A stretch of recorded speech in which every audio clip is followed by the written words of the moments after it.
Good afternoon, good evening, good morning, wherever you're watching me from. Today is Monday.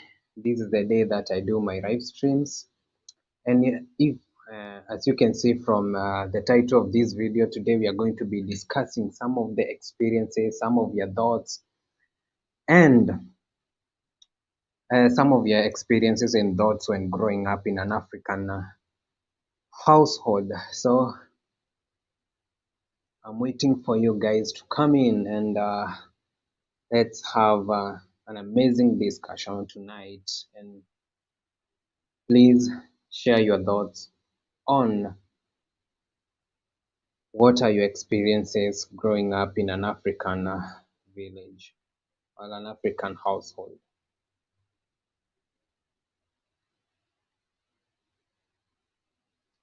Welcome. I see someone. Hey, welcome to the live stream. Today is the day that I do my live streams, and if, as you can see from the title of this video, today we are going to be discussing some of your experiences, and I want you to share your thoughts and experiences that you as a person you have experienced growing up in an African household.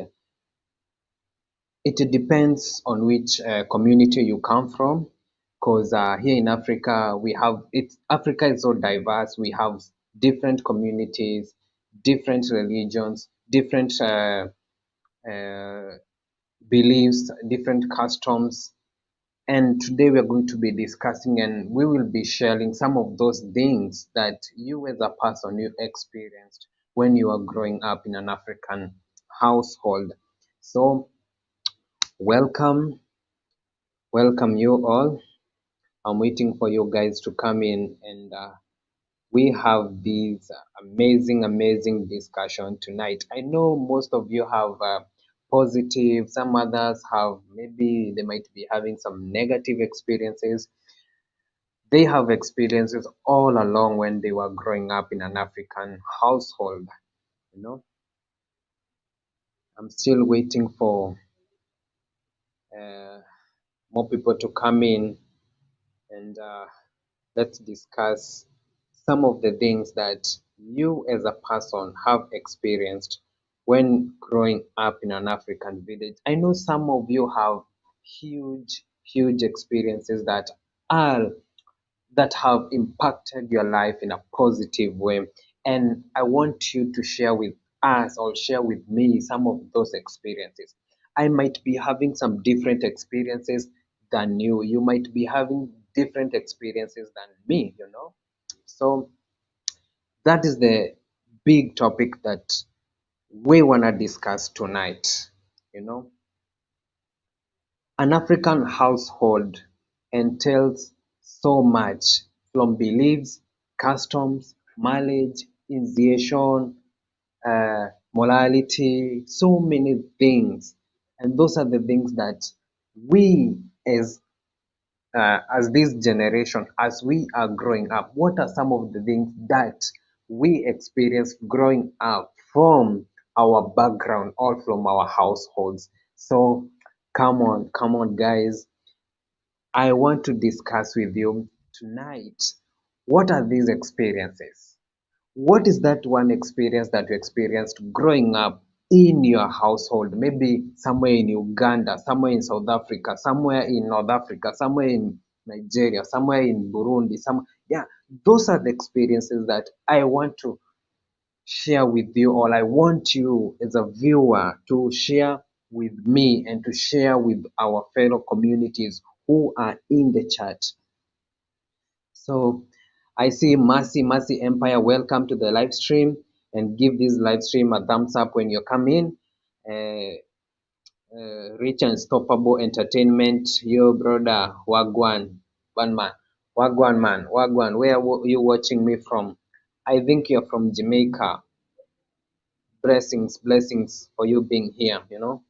I'm waiting for people to come in. I'm still waiting for people to come in so that we can start this discussion, you know. Do you see? I've not Rich. I've not seen Goga. I have not seen Goga in the live stream. I think he has not yet come into the live stream. But maybe as we progress, as the time goes by, he will come into the live stream, and maybe he is going to share with us some of the experiences that he has experienced growing up as a person who has come from western side of Kenya. I come from the central part of Kenya. There is someone who has come from the western side of Kenya. There's someone who has come from the northern part of Kenya. Someone who has come from the coastal region of Kenya. So many, we have different experiences as people who have come together. YouTube world. Hello, brother Samuel. Welcome, welcome, welcome, brother. Welcome. I'm good. I'm doing fine. As you can see from the title of this video, you know what we are discussing tonight. And I know different people have different experiences, you know.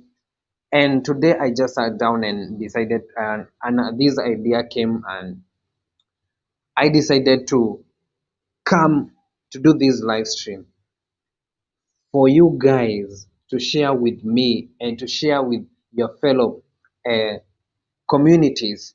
What are your experiences growing up in an African household? So I'm still waiting for you guys to come in, come in, come in, come in, come in. I know, and YouTube world, Reach, Mercy Empire, you can share these live streams so that more people can come in, more people can come in, so that more people can come in, you know. So let me copy the link to this live stream, and you guys can join, you know. That is a link.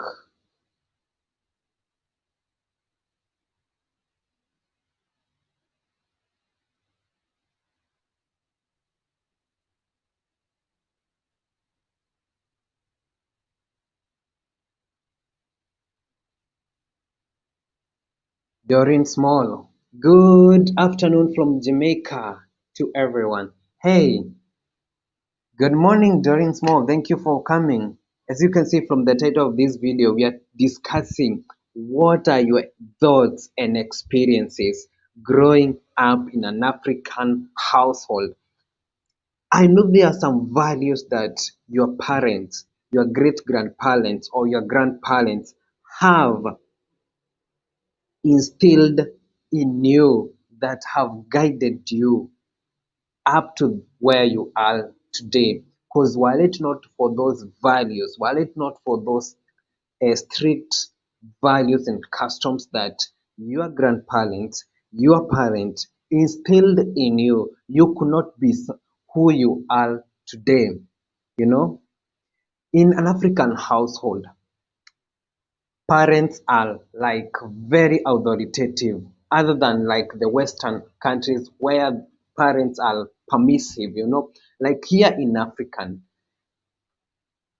when you are doing something that is contrary to what your family believes in, bet me you will you will have to be thoroughly beaten, or maybe you're going to go undergo a very very strict punishment, you know. Yeah, Rich, I see. I think you have shared my live stream. Guys, 1 minute. I was doing something, and just 1 minute, I'm coming back.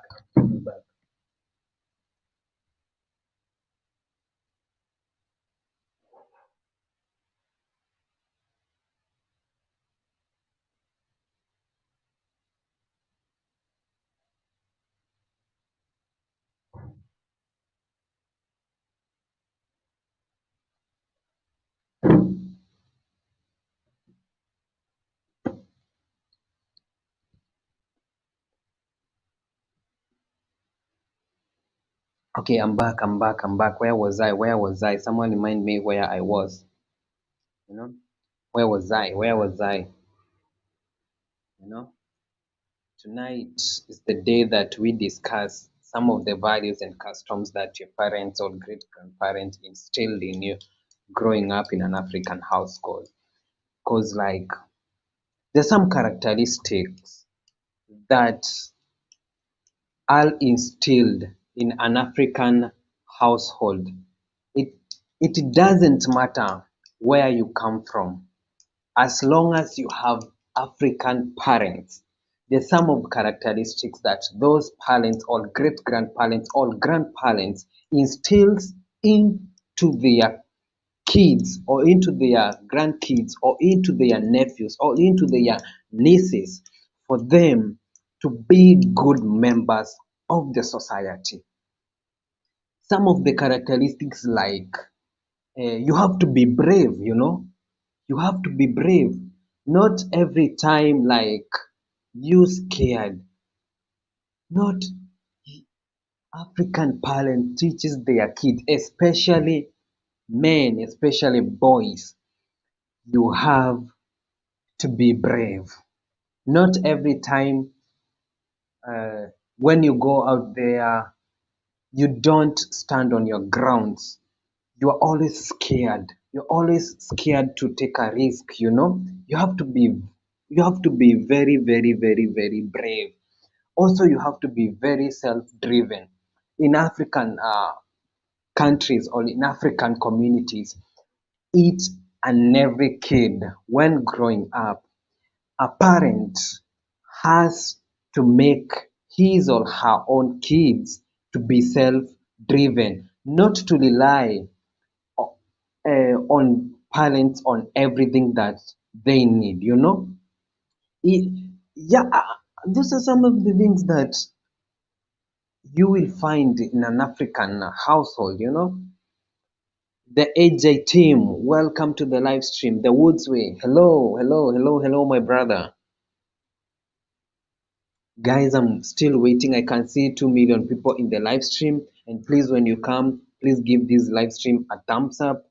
You know, I know most of you have different experiences depending on where you come from, depending on the family you come from, depending on the clan you come from. Because, like me, as a person who have come from the central province of Kenya, is there are some of the things that maybe I have experienced growing up in a Kikuyu household. Someone from where, like maybe a Luya or Luo, Kamba or Meru, or they didn't experience. And those are the things that I want you to come here and you share with me some of those experiences. Mhm. Oh, I see. I have a guest over here. Whoa.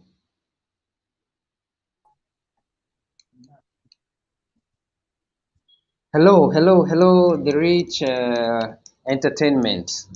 How are Hel- you? Hello, good afternoon, bro. Good afternoon. Good after. It's night here in Kenya. It's 42 Night. minutes past 8. Yeah, it's night. Oh, I guess there's a time difference. Yeah, there is a big time difference. What time is it in Jamaica? Um, it is now 12:44 p.m. in the 12:40 afternoon. in the afternoon. Oh, there is a huge difference in time. You know. Yeah, man, but I just came to talk about the topic. Yeah, yeah, yeah. I want you to come over and share your thoughts and experiences growing up in Jamaica, because that is just Jamaica and Africans share the same roots. The only That difference we is have true, maybe that is the is true, language. Yeah, that is so true. yeah, so you And can share with us your experiences. I'm Maybe they might be different, but I think they have some similarities here in Africa and in Jamaica.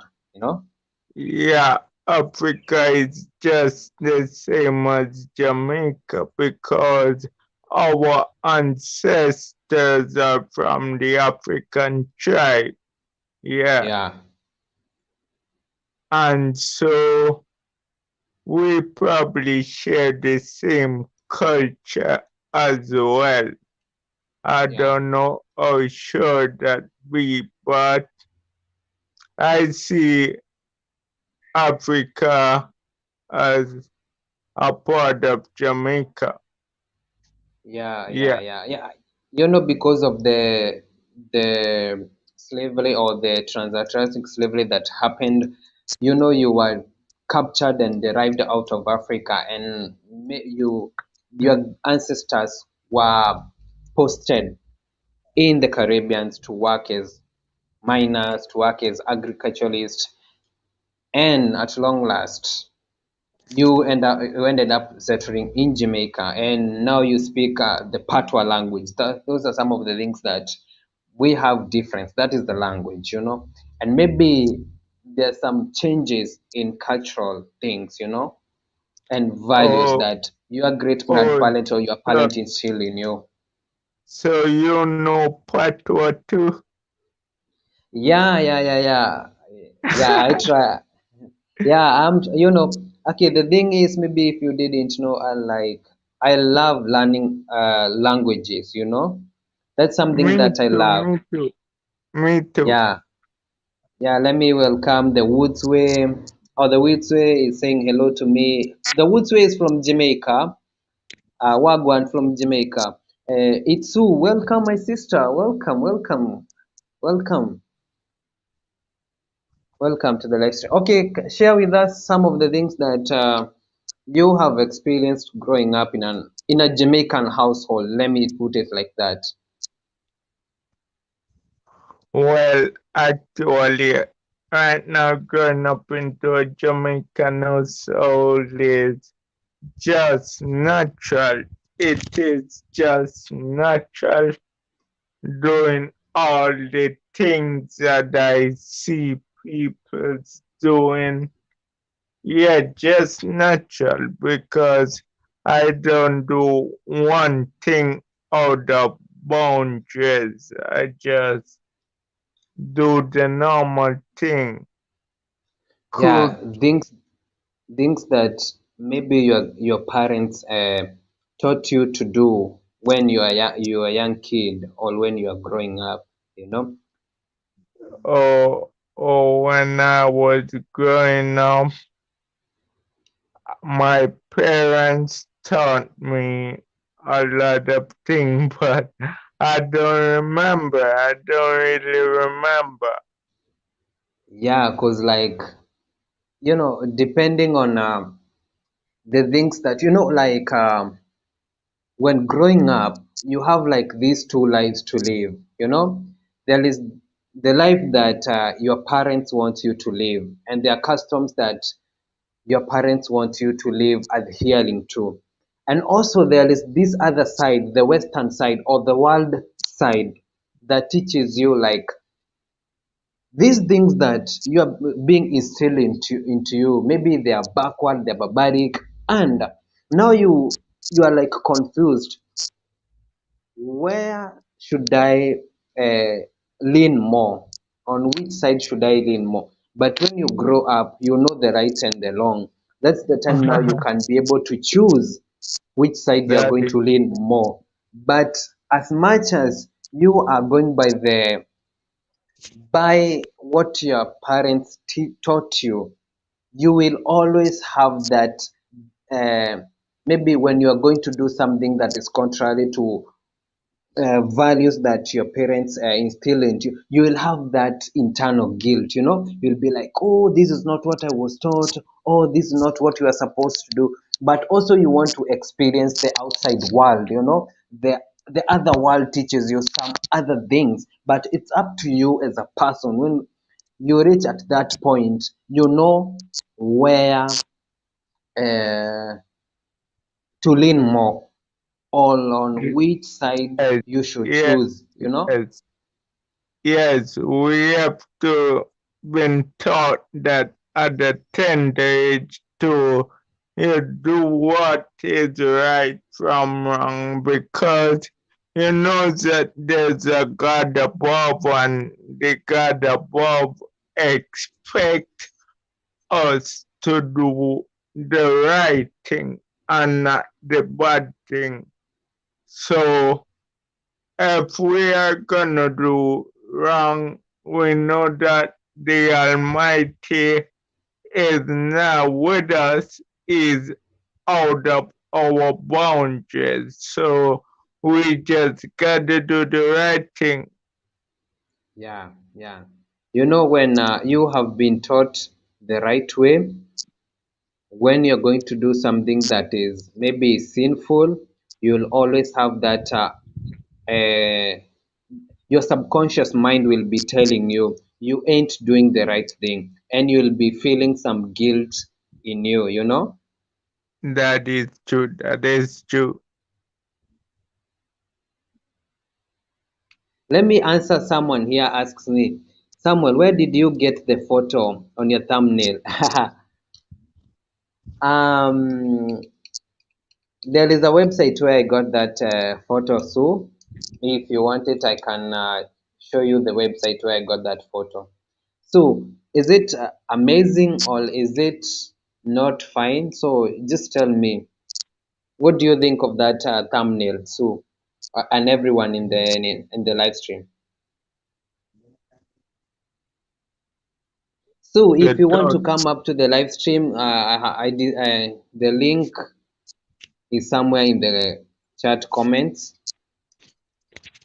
I, Helen I, Akoya. I Yes? think you should have pinned the link to the top of the screen. Yeah, let me do it. Let me do it. I think it's somewhere. It's somewhere. It's somewhere. Yeah, because it's hiding. Yeah, it's here. So anyone who wants to come and join the live stream, you can it's a nice thumbnail. Oh, wow, wow. Okay. It's a nice thumbnail. Determined Diva tells me that the thumbnail on this video, on this live stream is amazing. So thank you so much. You know. So then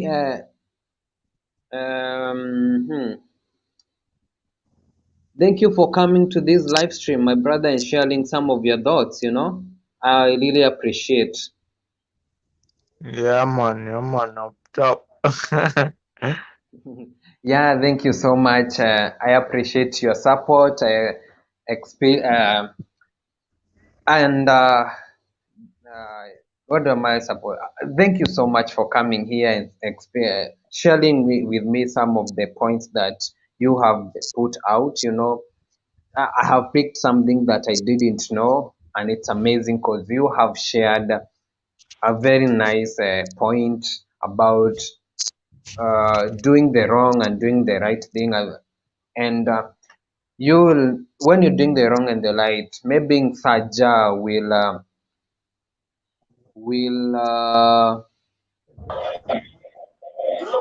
have to judge you or maybe punish you at some point.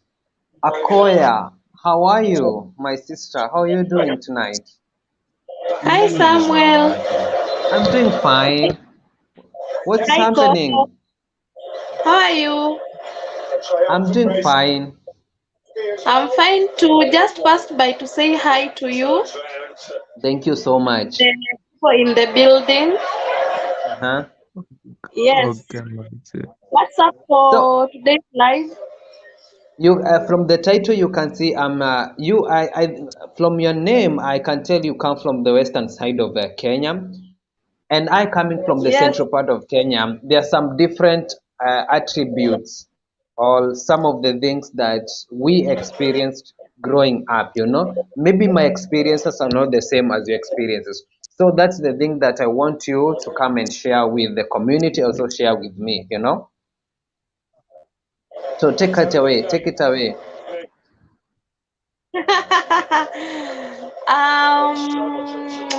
In terms of culture, Okay, maybe like growing up. okay, yeah, some of the things that your parents taught you when growing up. That's the thing that I want to discuss to you. You can go cultural way, or maybe you can go you can decide to go in an individual way. Um. Okay. Growing up, of course, there are so many things we've learned from our communities, especially from our culture. social, cultural, in terms of Belief. behavior. Yes, growing up. For example, maybe girls intermingling with boys.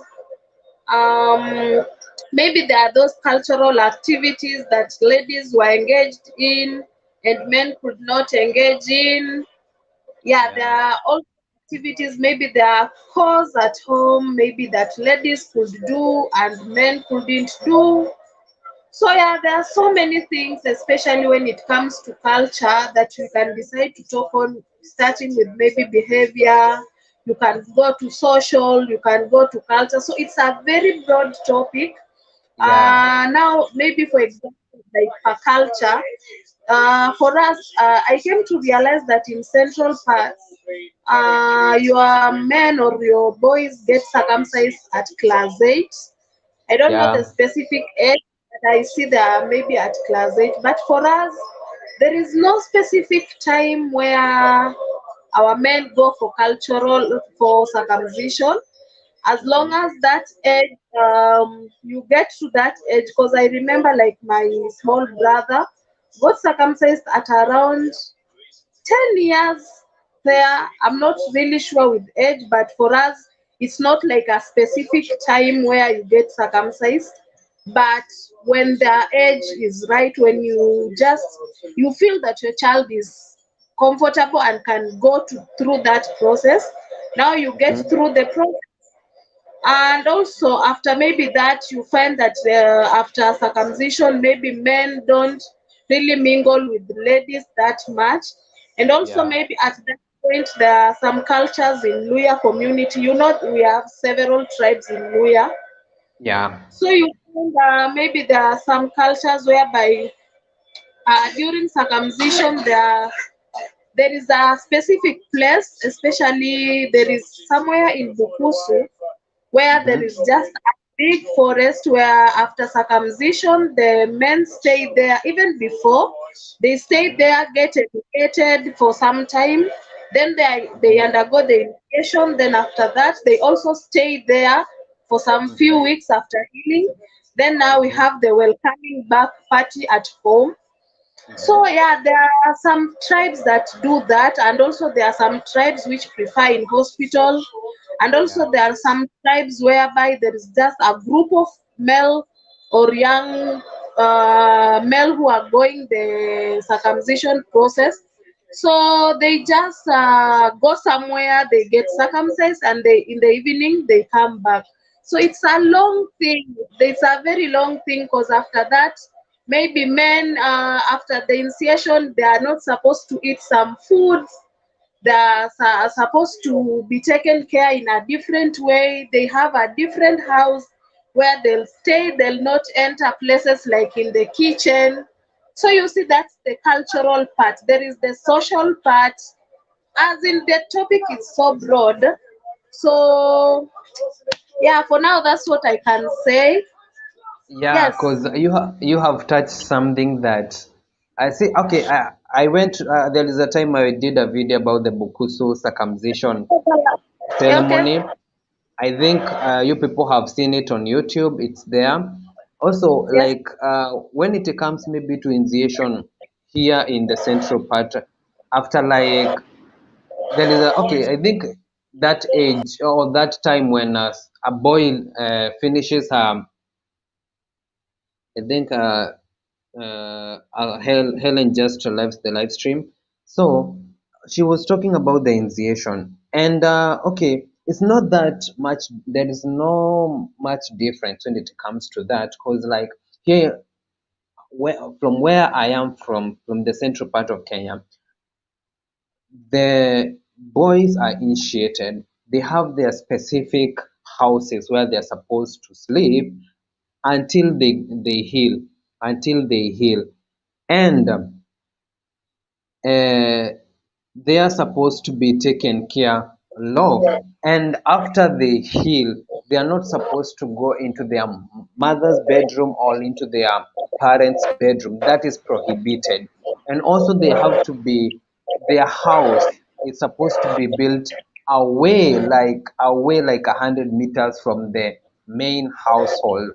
I think that is a part of that is an initiative whereby they try to instill bravery in the young man and also Yes. to teach him how to be independent and also how to cope up with issues when they come up. They really don't need to go back to their mother's house to ask for help before they evaluate the degree of the problem or the degree of the issue. They first have to solve it, or maybe to try and solve it before they go back to their parents' house or to their dad's house to ask for help. I think, yeah, that is instilling bravery in a young man, you know. I think that is the same thing in your tribe, Helen. Yeah. That's why I was telling you. For example, for those who a group of young boys who are taken to the forest, there is those pre-teachings before the initiation party or the initiation now happens, whereby they are circumcised. So they go for training for at least 2 weeks, whereby they are taught several things, whereby they can be told, this is all about it. You need to know this and this, as in they are taught, they are enlightened about it's not just an initiation, or it's not just a passage they have to undergo, but it is like a transition from childhood to adulthood. Manhood. So Yeah. yeah, they learn several things. So that's why I told you that most of the time when you find they are from the party now happened, they have healed, they come home, and they most of them you find that they don't stay in their mother's house, Mama's but house. yes, they build them a different house. Mostly we call it Simba. So Yeah, they build Simba. them, they stay there, or if that's not the case, maybe they just have a separate room. That's why I was telling you, most of them will find that they are taught that they are not now supposed to go to the kitchen. They are not supposed to like mingle with the ladies the way they used to, as in they There are are some in. there's there are some of the things that they are not supposed to indulge after that Yes. stage, you know, like maybe what is like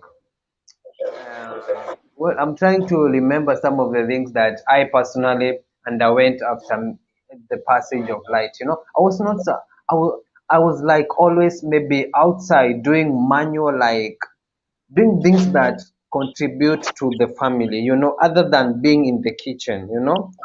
I have to be in the farm, I have to take care of the cattle, I have to do this, I have to do that. Something that is more beneficial to the family, Mm, other than like doing things that my we used to do with maybe my sister when I had not gone through the passage, you know. mhm. Yes. Yeah, yeah, and uh, you also taught like you have to be self-driven, you know. Those are some of the things that an African household instills into their kids, you know. You know, everything never comes easy, you know. So there are so many high expectations from your parents or from your community after you undergo the initiation. You're supposed to be this, you're supposed to be that, you're not supposed to do this, you're supposed to do this, you're supposed to be here, you're not supposed to be here, you know. Those are very, very high expectations that a community, especially an African household, expects from you, especially if you're a man growing up in an Yes. African household. So Like, you know, there are so many things that maybe the ladies don't experience when they are growing up. I'm not trying to mean that you ladies, you don't experience certain things when you're growing up in an African household, because there are things that you as an African woman, you are expected to adhere to, you are expected to turn up out to be a certain person, you know. You're not supposed to like go out there and and being run over by 100 men or something like that. You're supposed to be like conservative, you're supposed to wear nicely, you're supposed to like, you know, there's so many things that, like, you have spoken generally in a male's world or in a male dominated world. So you as a lady, speak specifically. You're from the Luo community. What are some of the things you, as a young lady, you were taught or you were supposed to do, or what are the experiences that you, as a young lady, growing up in a Luo community or a Luo household, you experienced or you were taught? Okay. Okay. To the first thing, from Louis, some. This topic is so broad. Yeah, Maybe the next time, for me, I feel like you could just classify like cultural, social. You see, because I feel like this yeah, topic is yeah. very wide. Yes, Very, very very, broad. very, So very, maybe very broad. just to state a few, there Yeah, comes a time whereby, like normal growing, you grow up, but now it comes to a stage whereby even the parents are able to know that this lady is becoming a teenager. So first of all, your mom starts preparing your mind psychologically to know that mhm, first thing, you are a lady and this is a man. That's the first thing you need to understand. There is a difference between the two creatures. You are a yeah, lady and this man. And so you start being taught things like, this is what a lady is supposed to do. Now your mom starts making like your activities rotate around the household, whereby you yes, are taught maybe to things with cooking, things with collecting firewood, things like now, after maybe you have been taught the main course for ladies, washing utensils and all that, some good characters in you, then now you are told that it's not that you are supposed to do these jobs because they are girlish jobs. You are also taught other jobs which you can share, as in like maybe looking after the cows. You see those jobs that are neutral jobs, men can do, women can do. You can go to a farm, you can plant yeah, things and this. So you get growing, this is the moral that is instilled in your head, and you get growing knowing that the jobs we can do, all these jobs, it's not that this job is specific to a man, this job is specific to a lady. So your morals even grow, knowing that I'm supposed to do this. And also you also have the limits, whereby you are told that where there is a group of men, leave the men have their conversation.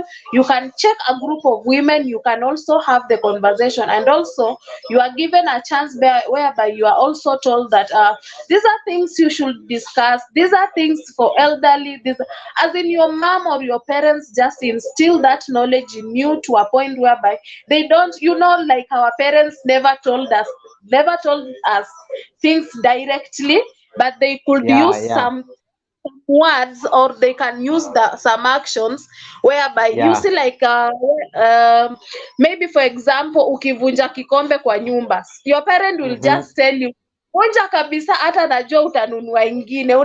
Ingine. Unaona, so such Yeah, things, I that's get you. how our parents really treated us. They tell you something like indirectly, but Indirect, because they have, like, yes, they have mentored your psychology and they know what they mean, you'll understand. So yeah, that's yeah, how it goes.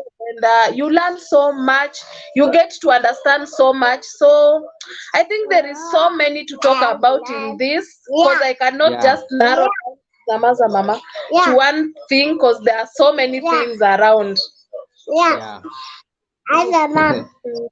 Salimia huyo mtoto anataka kukuja kwa live stream. Anyway, when Yes, you have made me remember something, like when we have visitors in the house, you are not supposed to sit there and listen to the conversation that the yes, visitor and your mama or yes. your dad is having. You know, that Mhm. they're not going to tell you move.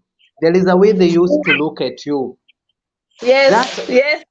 that eyesight. tells you all, you know. It just communicates to Yes. you. So when your mama or your dad looks you in a certain way, you definitely know, yes, I'm being told, get the hell out of here, you know. Yes, they look at you that way because they know they have already instilled that manners in you. So it's In like, why you. are you going against it? And we have talked about it. So the way Yeah. they'll just look at you, will just know where there is something that I'm doing wrong here. Yeah. So some Yeah. if someone is watching from maybe Europe or America or somewhere else, like we as Africans growing up in an African household, maybe maybe your parents have been so permissive to you, like you can do this in front of the what do I say, in front of visitors, you can do this, you can do this, you can stay there, you can listen to the conversation. But in an African house, my friend, let me tell you, y- the moment a visitor comes in that house, you and the visitor, you will fix close each other, you going out of the house and the visitor coming in the house. And the Yes. first thing, when the visitor comes into the house, one thing is you have to welcome the visitor with either a glass of water or maybe a cup of tea. That is something that is natural to us. You cannot just, a visitor can never come into your house and you are there seated and you are not giving the visitor a cup of tea. You know, Yeah. that is something that, like, I, even if a visitor comes into my house, the first thing I have to go to the kitchen, maybe a cup of coffee or a cup of tea. Then before we discuss what you're going to be discussed, that is how we were taught to be hospitable to Mm. the community members, and that is the sharing value of an African household. You know, those are Yes. some of the, yeah, definitely, that is some, like, you as a person who has grown in an African household. Those are some automatic things that were instilled in you when you are growing up, you know? Yeah. Sam, give me some few minutes. I drop off, Okay, then maybe okay. I'll take some time nishughulikie mtoi alale. Aya, sawa sawa. Thank you so much for sharing. Yeah, thank you so much for sharing that insightful, Oh, very productive information. Thank you. I'll be waiting for you. I'll be here. Share this okay, live stream and okay, ask your friends to come over and share their experiences, you know. So, guys, that was Helen. She's from the western side of Kenya, and she grew up differently in a Luo household, you know. So some of the things that she experienced growing up are not the same things that I experienced growing up, but they might be, some of them are very, very, very similar, you know. Like, when the visitor comes in, you are supposed to leave the house and you're supposed to welcome the visitor with a cup of tea. You're supposed to do this, you're supposed to do this, for the visitor to feel welcomed and to feel homely in that house, you know. And also, there are so many characteristics that makes you stand out in the world when you have grown up in an African household, you know. You have, like, to be very flexible in some of the things that you do, you know. Like, growing up in an African household, you're supposed to, like, maybe there is a schedule that you are supposed to follow. Maybe when I wake up, I have to milk the cows. I have maybe to cook breakfast for the rest of the family members. I have to take the cows to the river or maybe to the grazing land, and after that I have to come back home, maybe fetch firewood or maybe fetch water or maybe do some house chores. You know, those are some of the things that you, as an African growing up in an African household, you are supposed to do. And there is a certain schedule that is set in each family. These are the protocols that are supposed to be followed from the time you wake up to the time that you go to sleep. And you have to accomplish maybe 99 of those 99% of that schedule. You have to accomplish it. When you don't accomplish the 99%, some of the family members or your parents will look at you like you're a failure, you're not a hardworking person, you're not a productive person in the society. You have to be very hardworking, and you have to be like very, very, very flexible for you to be seen as a valuable in that community or in that family. Let me see who else has come here. Kenyan by marriage. Wow, welcome. This is Africa. I see you. I see you.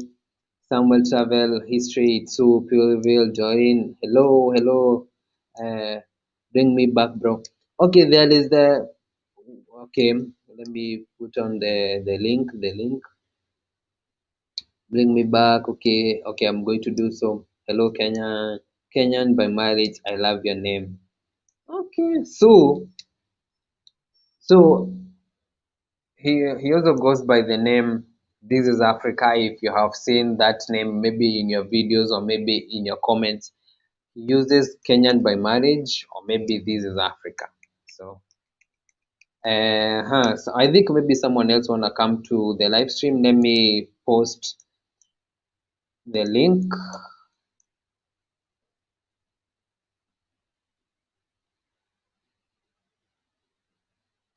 So there is the link if you wanna come join me and we discuss.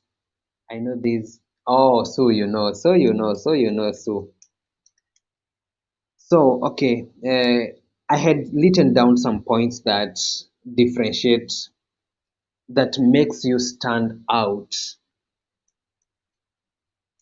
from the rest of the world or from the rest of the people in the world.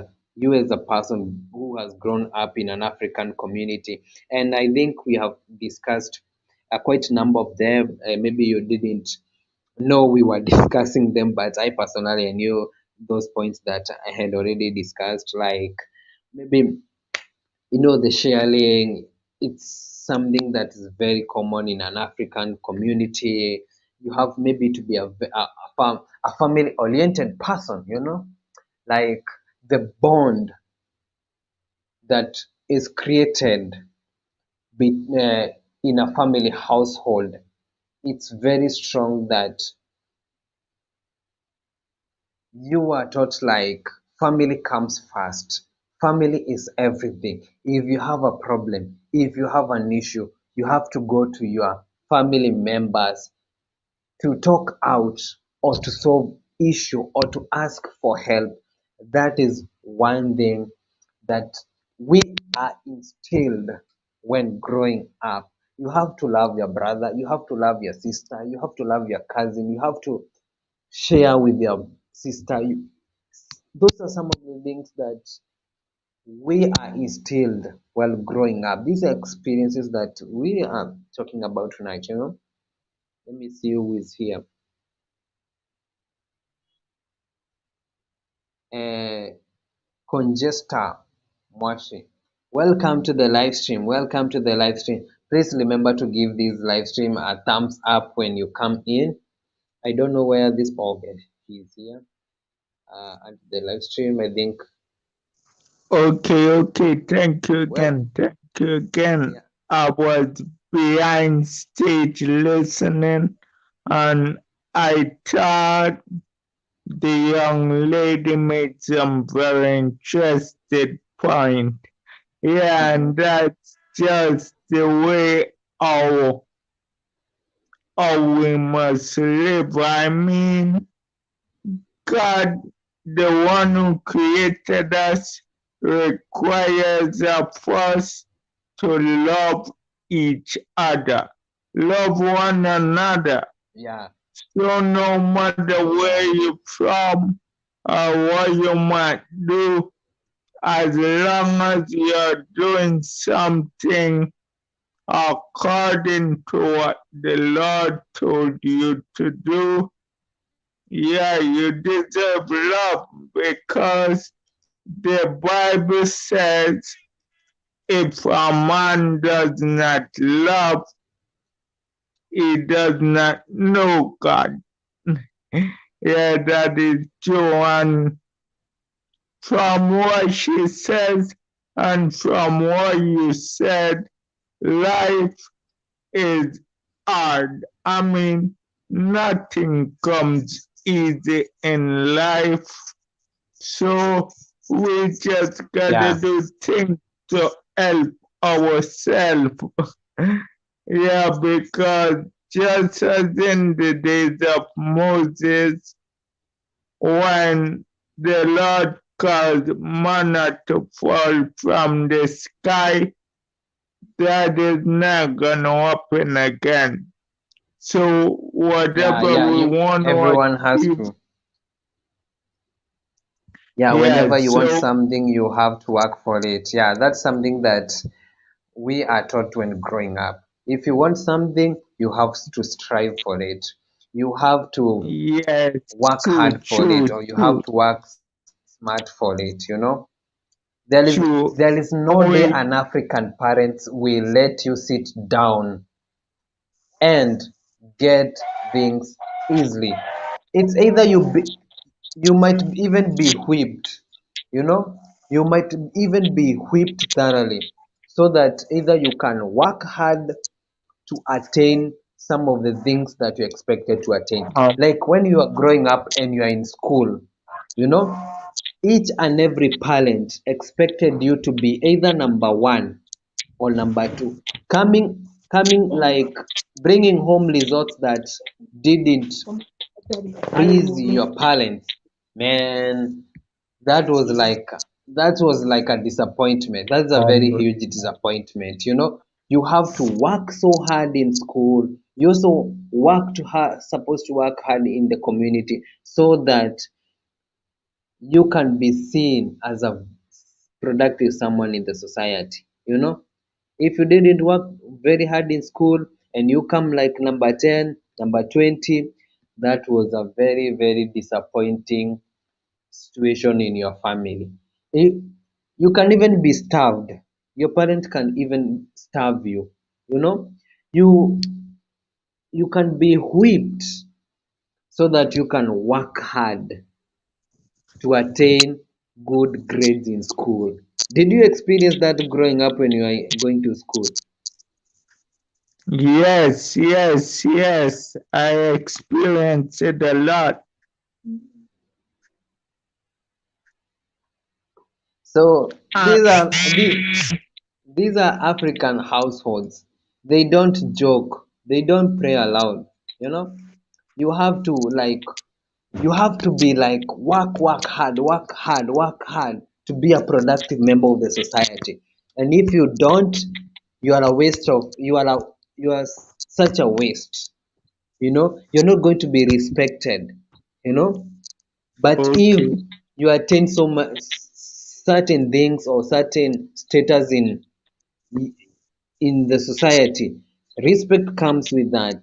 You know, people will always give examples with you, like when I remember when I was growing up in my village, there was a certain guy who was very successful, and our parents or my mama used to tell me, please work hard so that you can be so and so.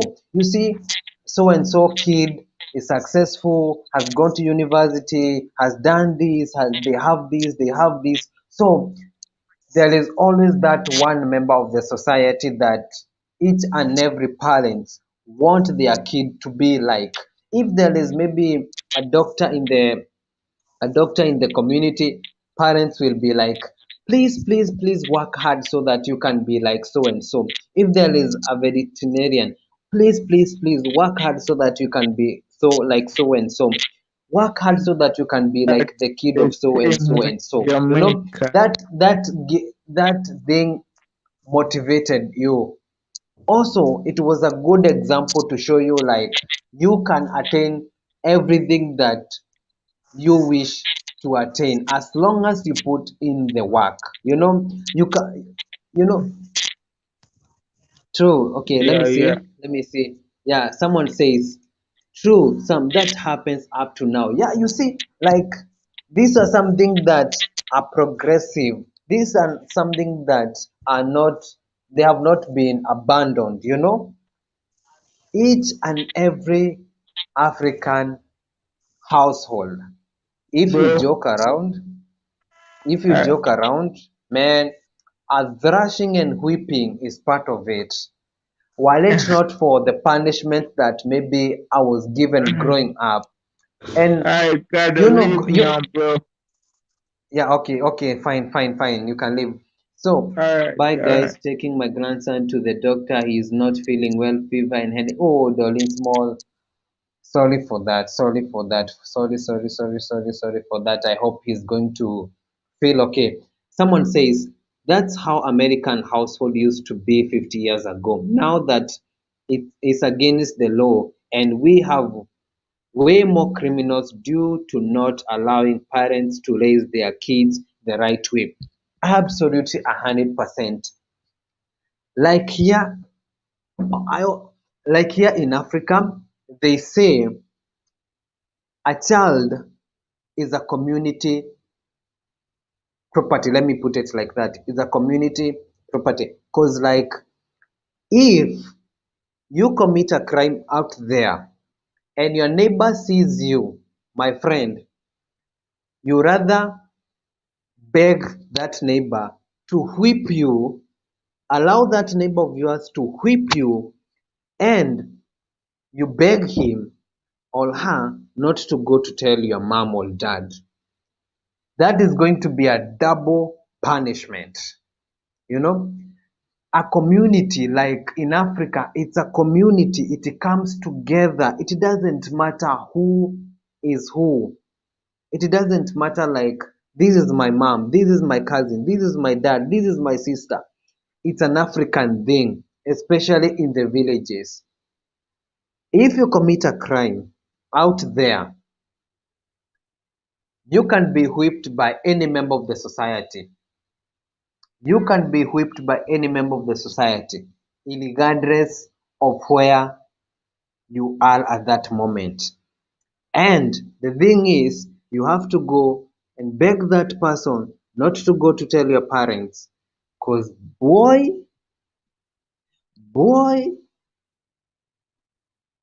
is going to be a double punishment. Most of the people can agree with me here.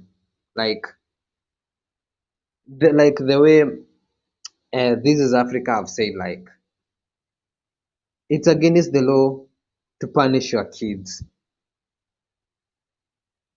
That's where how we are raising kids who are not responsible, who don't care, who don't listen to their parents.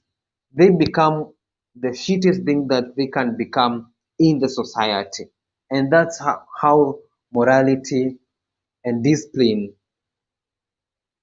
is thrown out of the door. Like kids can never respect you as a parent. Kids can never respect you as a member of the society. Kids can never respect their elders because the system has said if you punish your kids in certain countries, we are going to take that kid and put that kid in the society, in the system, and maybe you might never see that kid again. We're going to take this kid, raise this kid in whichever way we are going to raise this kid, and you are not supposed to see this kid until maybe a certain age. you know you as a parent, you have not taught your kid anything, so that kid, when he comes or she comes to you, he or she is going to disrespect you because he was snatched from you, or he was taken away from you, and the system didn't care how that kid is going to grow up, or whatever that kid's grow ups to be, it's none of the government's business, and that's how kids in certain world, they become, let me not use that word let me not use that word. I know someone knows what I'm talking about, like we mimi nimecharazwa mpaka after form 4, and even now even now I mess dad won't spare me. Yes, you see, even me even me at my age, if I try to mess up, or I try to do certain things that are not supposed to be done in front of my parents, man, boy, it doesn't matter. You are going to be whipped, and your parents will always tell you, you are my kid, you are my son, you are my kid, and I have the obligation to punish you or to teach you good morals so that you can be a good member of the society. Our parents punishes us not because they don't love us, or not because they hate us. It's out of love that they punish us to be to grow up to be people of good purpose in the society, to grow up knowing that I'm supposed to do this, I'm not supposed to do this. This is the path that I'm supposed to follow so that I can be a good member of the society. You know, let me see some of your comments. Helen hadi sahi. Okay.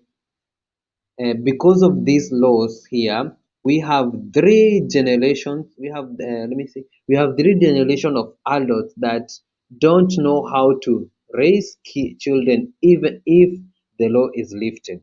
You see, because they were taken away from their parents, and they were raised in the system, in the systemic, in a certain system. So that's how they grew up. They know that this is how I'm supposed to behave. This is how I'm not supposed to. They have no values. They have no morals. If you're snatched away from your parents who are supposed to instill good morals and instill good values in you, how do you expect that you're going to grow up to be a good member of the society?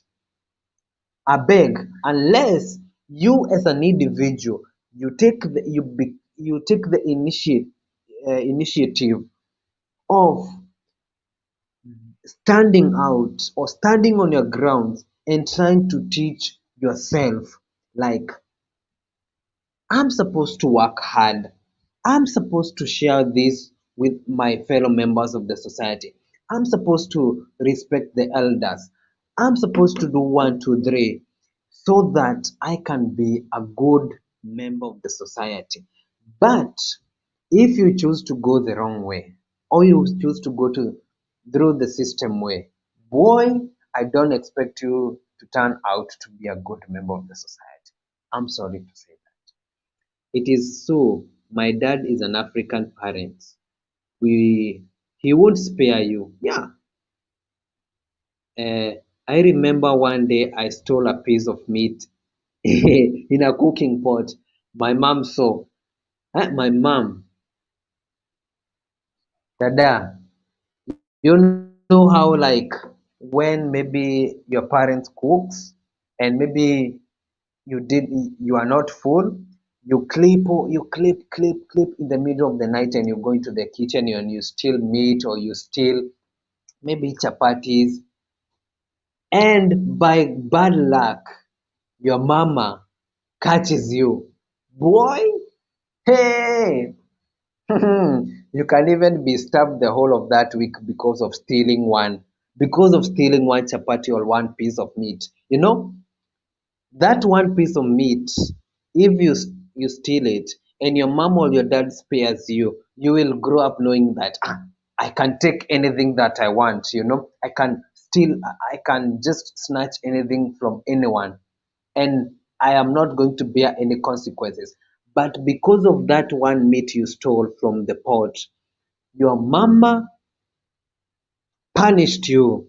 Now you're going to grow up knowing that, okay, it's not okay for me to take something or to take something from someone else without their permission, and also I'm not supposed to do this, because if I do this, these are the consequences that I have to.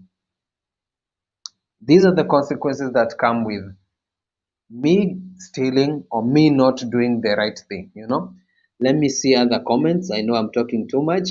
I feel like my relationship with my mom right now is more of a friendship, but it's cause I am grown. When I was younger, where my mom was like very, very tough. Yeah, so that is 100% correct. Right now, you have grown. The relationship you have with your parents is like a mutual friendship. Like, you can tell your parents everything that you feel. You can maybe correct your parents, but you have to go the right way. You don't need to go shouting to your parents, because they taught you the right thing. If they if they didn't, your mama wasn't tough to you at that tender age, do you think you could be having a good relationship with your mama? I don't think so.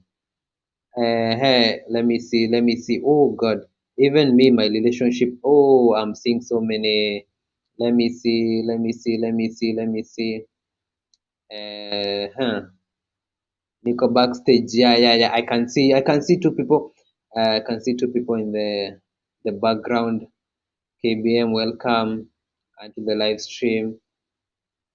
Who Thank you. else? Helen, come again. Helen, where are you? You disappeared. This is Africa. Welcome to my live stream. Let's discuss the topic of today. I know you have too much to talk about, depending you grew or you spend most of your time in the Western countries. Your experience maybe might be different from my experience, me growing up here in Africa and in an African household. So, Well, I remember staying with a oh, great aunt and uncle take it away. for about eight Yes? months. Can you hear me? Yeah, I can hear you. Yeah. So I stayed with a great aunt and uncle for about 8 months. So they're already retired. They've already had 7 children who have children, grown up, married, this and that. And I remember the first time that I did something and Just they a whooped minute, me. just a minute. This is Africa. Just a minute. Sue, I can hear some music from your side. Please, please, please. I don't sitaki kupigwa copyright. Anyway, continue.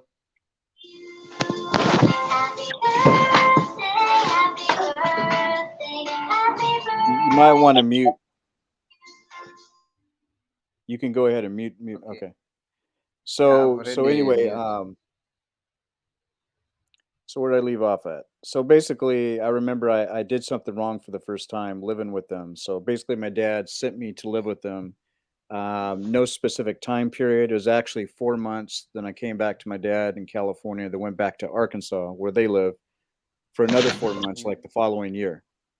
So mhm, altogether, within that 8 months, they were very strict, but they were very loving, and they were the mhm, old style of how to raise children in America, especially in the South. mhm, So, mhm. given examples like if you did something wrong, you're going to get a whooping no matter what. Okay, No matter what. no matter what, and all their children, were raised fine.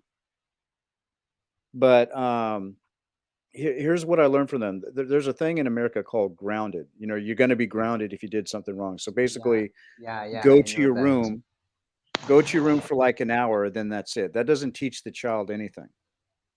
It Yeah, doesn't. maybe It's your phone is taken away, or maybe your laptop or iPad is taken away, and they become angry and they destroy everything in the house. That does not teach the kids anything.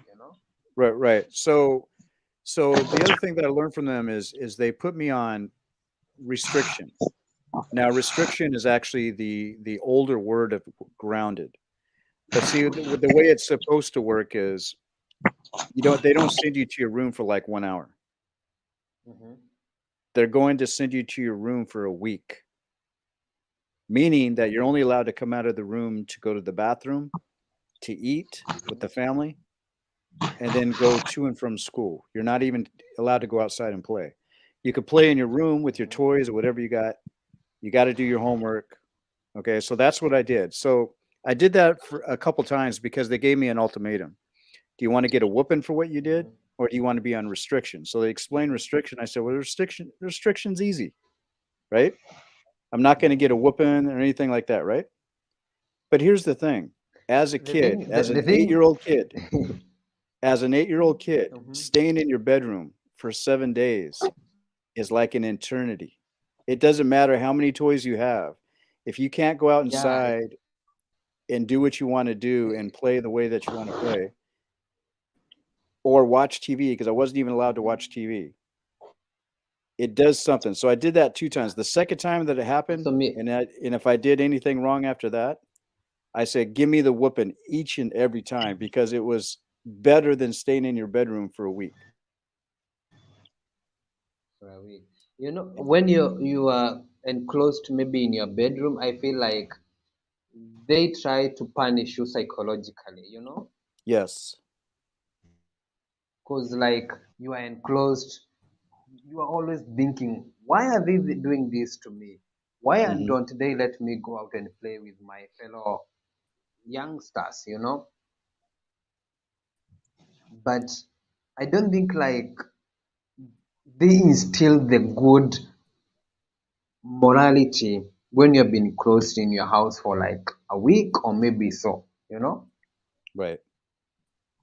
Or maybe sometimes they don't even like you're enclosed, you're secluded from the rest of the people, but sometimes they don't come and tell you, sit down, my kid. This and this and this and this you're not supposed to do. You know, this and this and this. This is not how you're supposed to do things. This is how you're supposed to do things. You know, as much as I have grounded you, I have also to teach you. You know, in a certain way. You understand? Right. And the other thing that I realized through the years, what it has done is that imagine if that was me as an adult going to jail.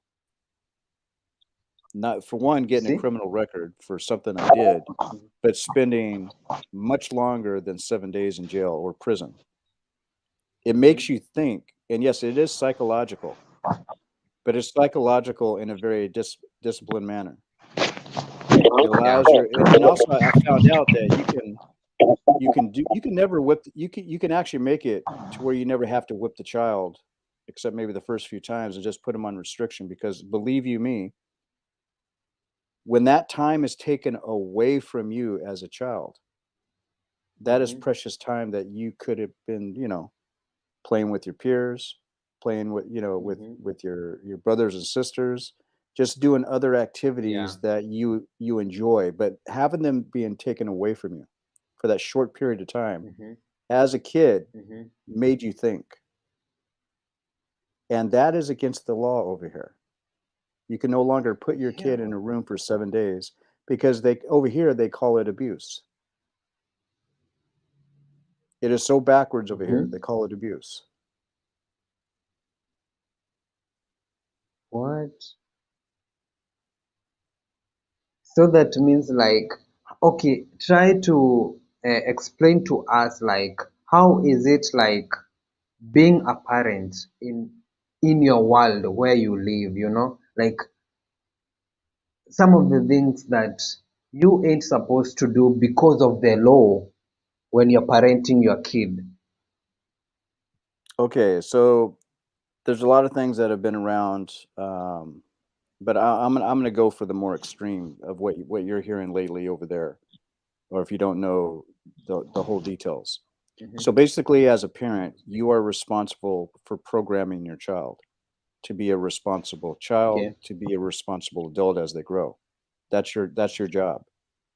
And you have a culture. that Yeah. allows you to do that in a certain way to Mm-hmm. be successful, right?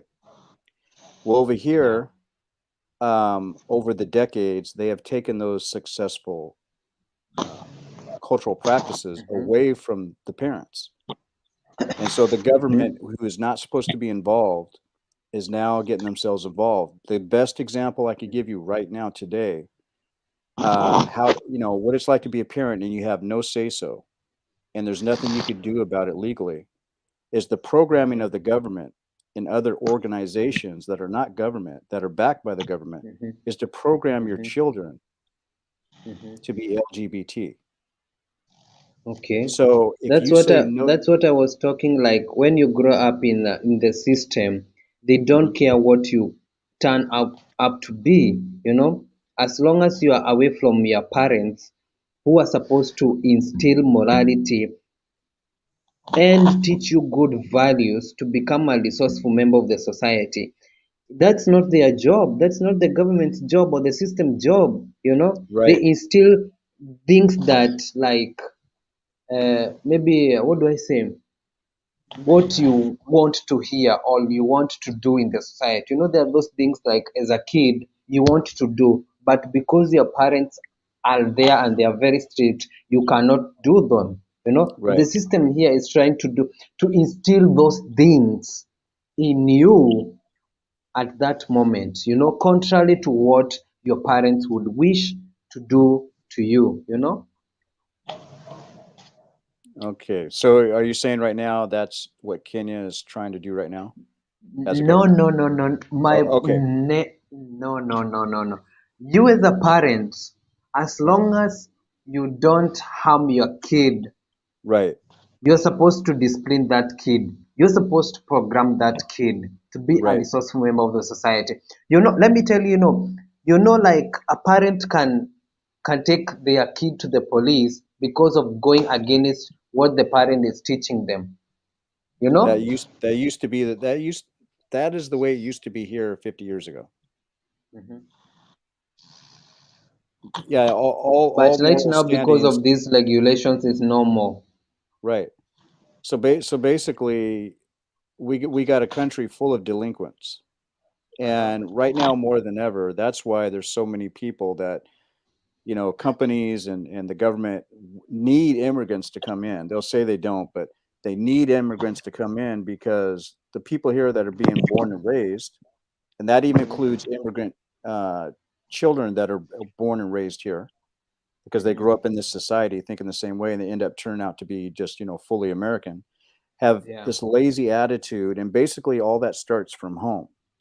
But yeah. if you actually try to instill, and let's say you are a parent and you're able to instill these morals to your children to a certain degree without the law or somebody telling on you to the law that what you're doing is going against the law, there you're still in competition with society. So your child still has to go to school with other kids Hmm. that basically are already programmed to be wicked. And so therefore you Hmm. have to compete with that as a parent. That is very hard to do. You also have the Yeah, that, television. The television's yeah, programming because that's part of the programming is television over here. The music, yeah, of course. The music yeah. is a lot of it is programming. So therefore And you that's what, go this ahead. is Africa. And this is the thing, that me growing up, imagine I didn't grow, like, yes, we had a TV, but we were supposed to watch only two programs in a day, you know? And if you go against that, you are not supposed to watch the TV for maybe the next week. Your programs are cancelled. And you might get a very thorough beating because you have gone against what your parents have told you. And those are Right. some of the things, like, made me to grow up to be a good member of the society. Weren't for not for those, like, yeah, I'm supposed to sit down every day and watch TV. That's like promoting laziness. Right. And we also got laws like we have 50 states in the US. In the state that I Yeah. live in, I haven't checked it out, but I overheard somebody talking. And by what they said, I would be inclined to believe it. But I'm going to check it Hmm. out later anyway. What this person was saying to someone else is that in the state of Oregon, where I am, because I see Hmm. this, when I'm about to say, I see it in the open everywhere now, a lot more than Hmm. 10 years ago. You have certain drugs that are beyond marijuana, like heroin, Uh-huh. cocaine, Uh-huh. methamphetamines. Uh-huh. That what this person was saying, that in small amounts, it's legal now, not illegal, but it's legal to do it in public now. You won't get Oh. arrested. So Uh-huh. therefore, we have AIDS infected needles all over the streets that any child can pick up. Uh-huh. Because children are curious. Anybody can Yeah. accidentally get themselves stuck. I mean, this Yeah. stuff is everywhere. We have people that are defecating on the sidewalks, the Mm-hmm. walkways here, because we got a lot of Mm-hmm. people on the streets that are mentally ill because of drugs and other things. And there's Yeah. another lie in America where a lot of activists try to say that the drug user is a victim. No drug user is a victim. They are a Oh. predator. They are a predator because they go out. It's their choice to start the drugs in the first place. And when Yeah. they get hooked, it is still their responsibility to abide by the law. But what a lot of them do is that they end up losing their jobs because they're on drugs. They end up Mm-hmm. breaking into people's houses. They even kill Mm-hmm. people, right? Mm-hmm. So they do a lot of different crimes in order to support their habit. Yeah. So when you make it legal, what has done with marijuana and other drugs like alcohol from many years ago, crime has gone up. See, whenever Mm-hmm. time they legalize a drug, it's usually because they found a way that they're going to tax you on it. Yeah. If the And government there's can make some money member on it, and there are people who are benefiting from that business, you know? yes, very much so. And so therefore, if any country legalizes drugs for consumer use, then that is a society, that is a particular country that their society is now actually in a decline. If you Yeah. think you It's a have to do rotten that, because these society. are crazy ideas that people come up with. And what's also scary is that you have people that will actually support those ideas. Mm-hmm. So Wow. as a society, if you don't want your society, like Kenya or Uganda or whatever, to end up like America, and we always look at America as it's a place of opportunity, and it is. There's a lot of jobs here. But I'm going to tell you right now, it's not child friendly. If you come here for a job, I'd recommend don't have any kids, or if you have kids, leave them in Kenya, make your money, then go back home. Because they're going to be ingrained into that society, and they will, they will go, they will go in the system, in the American system. They will Mhm. not know about the African system, you know? Well, yeah, that's something that you just have to take responsibility for yourself to do. But Yeah. is it Okay, it's go on. Sue? It's Sue's on there. Yeah, it's here, but Let's she's hear on from the her. chat. No, no, no, it's Helen. Helen. Oh, Helen. Okay. Are you Helen? I think she's mute. Yes, I Okay, go can hear ahead. you. Okay. So Mm. we were talking about the difference in African households, how they teach their kids to be good members of the society and to be good to themselves. No, and in the how the American system tries to teach their kids, you know.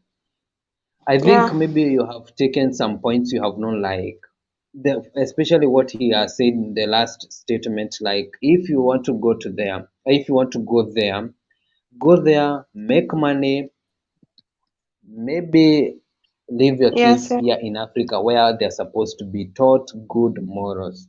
Because like yeah, those world, so many things are happening, so many things are changing, and they are trying to infiltrate those uh, things into Africa, you know. And mm, but the thing is, the African parents now they are, I think they stand firm at some point when they are raising their kids. They are not like giving them um freedom, like free. They are supposed to be free every time. You know, you have like Helen, when you're growing up, there is a certain time that you're supposed to be at home. You're supposed to be at home by 6. You know, true. Yeah, yeah, like this is Africa can tell this, can ascertain to this, like where he comes from. Even if you come late at night, your parent doesn't care at some point, right? In a lot of cases, yes. Yeah, And so actually, yeah. uh, maybe if I can just say something about that. First Mm-hmm. thing, what I understand most is, and what I really want, even the today's parents, I know there is a big difference between the our parents and now the new parents in town.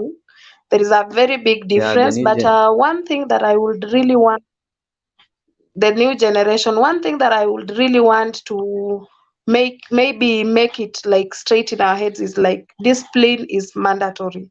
That's the first thing, and it should be there. And each and every parent has a right to discipline their kid in the right way. Because talking about the issue just mentioned about time, up to now, Sam, that thing Mm-hmm. has been in my head up to this moment, because it has even instilled fear in me in a way that when Mm-hmm. it's dark for me I can't walk. Even at right now, even when I'm in town, I just can't come out of the house walking around, because that thing that we were told even when we were still kids, like when it comes to around 6 or 7 in the dark, there are like thieves out there, there are people who will harm you.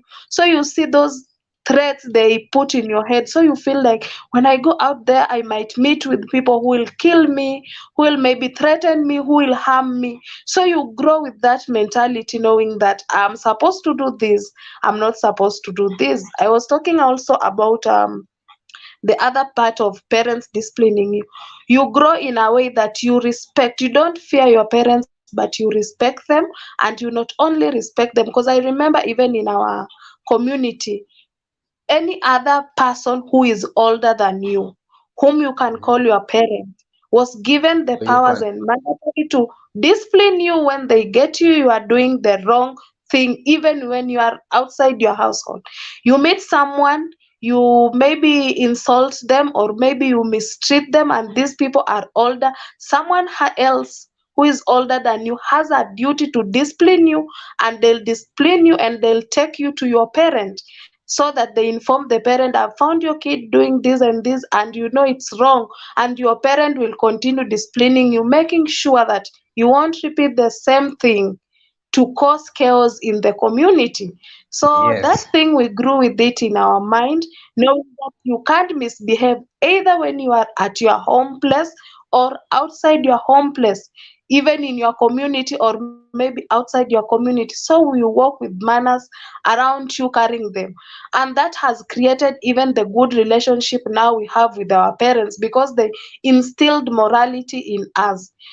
Sometimes back, like it was last year, I was asking even my dad, is it that nowadays you change? Because I feel like my siblings didn't receive the, okay, sometimes I can see different characters in them, and I feel like, oh, is it Your that my parent didn't parents go. stopped? They were harsh to you Yeah, than they maybe. are harsh to them. Yeah, yeah, so you feel like, hi, why is it that these parents were too harsh to me? But at the end of the day, you look the way you've come out, you've grew, then you feel like, yeah, there is something different between me and them. So I was asking my dad, did you stop punishing like my siblings? Why is it that nowadays they can just maybe do something wrong and you're just like Certain looking things. so it's not that he's looking at them, he can't threaten even their parents that I'm going to kill myself or I'm bad. So our parents nowadays have that fear. I might discipline my kid, end up doing something wrong, you see. But for us, we were punished, and that thing is even in our head. So you don't feel bad that you are being punished, but you feel good, because at the end of the day, after you've been beaten so hard, the next day you won't repeat the same thing. I remember even there is a Same thing. time you can do something. Maybe your parent told you today you are the one who is going to take care of the, like maybe the cows at the farm, or maybe you are just there, and you feel like, oh, given a comes back in the evening, you've not done that, you are not even given food, but yes, you will feel that pain, you will not eat, you will cry, but at the end of the day, the next day when you are told to do something, you'll do it in the right way, you'll do it correctly, and at the end of the day they'll give you food. You see, you've learned something and you Yes. won't repeat that same thing. So there is a way of disciplining kids, or maybe there is a way you can discipline your children in a manner that it won't affect them, like maybe give them marks, for example, maybe beating them up. You can just even, like the way you've said, maybe things to do with television, you just deny them, give them a 1 week break. This kid won't repeat the same thing, because they know the repercussions that will come with the whatever they do that is against the rules. Yes. So for me, I feel like discipline is mandatory, and no parent is not should not like leave disciplining But their kids. They do it. It should just be something that you know the way. If you tell your kid to do this, just a good punishment. Like for example, denying them food for 1 day, they won't die for 1 day. Yeah, yeah, so there is just a way you can just discipline your kids, yeah, and make things move smoothly. Yeah, taking certain privileges away for a short period of time can make for a child sure. think about something. Yeah, that's Yeah.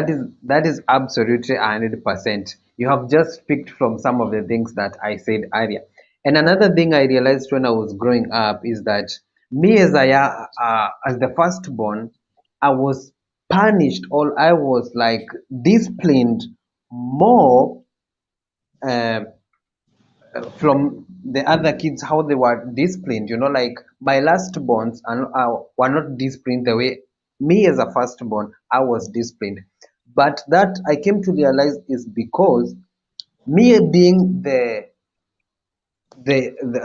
older, I'm supposed to teach the younger ones the way they are supposed to go, or there's the way they're supposed to do things. There is a time when your parents are like, they have no energy, they have no time to discipline the younger siblings. You, as the firstborn or as the secondborn, you take up the responsibility of instilling the good morals that your parents instilled in you to the younger ones. Did your parents do that, Helen? Yes, yes, yes, yes. So you thought like you as the firstborn being punished more was like ni kama kuonewa, but right now you can affirm that you are Yes. disciplined, so that Mm. there is a point it will come, your parents will give you that mandate. Now this is your time. I raised you in the right way. I taught you the right things. Now is your time to teach your younger ones. There is a time that our parents tells us like, you are the firstborn. Why are you letting your younger ones or your siblings to do this at your watch? Why? You know, and your parents would like complain to you, will like be mad at you because you didn't do your job. That's how it's done here in Africa. Nani, this is Africa. I want to take something that Helen said, and I hear it a lot, from Africans saying the same thing all over Africa. It's like when they talk about discipline, that you use the word getting beaten or beat. If you said that over here, Thrashed. you say that over Yeah, here, they think the worst, and it's like, no, no, no, no. This is not the beating like WWF. It's nothing like that. These are it's just the not like words that. that are used in disciplining your children. It's not literal. You know what I'm saying? Yeah, Yeah, anybody from anywhere knows the difference between a whipping and an actual real beating. An actual real yeah, beating is abuse, and that's where the law needs to step in if it's that yes, type of situation. But yeah, just because certain places around the world uses different terminology, the problem with the Westerners, they'll take that terminology and literally say, "Oh, these people are switches. abusive." Yeah. to the children, and that's just The not the children. case. Have you experienced this narrative whereby you growing up in maybe your country, the kids are told by their parents, if you do this, you are going to send you back to Africa. Have you ever come Y- across certain cases? yes, especially with Nigerians, they do that a lot. They actually Yeah, do that. I've heard a few yeah, cases of Kenyans doing that, but with Nigerians, they do that a lot. they do that a lot. But it's from a good point. Like when you go back to Africa, some of the things that you're doing here, you no one will tolerate you. You'll definitely get a whipping, either from a member of the society or from either your uncle or either your aunt. 100%, you are not going to get away from with that.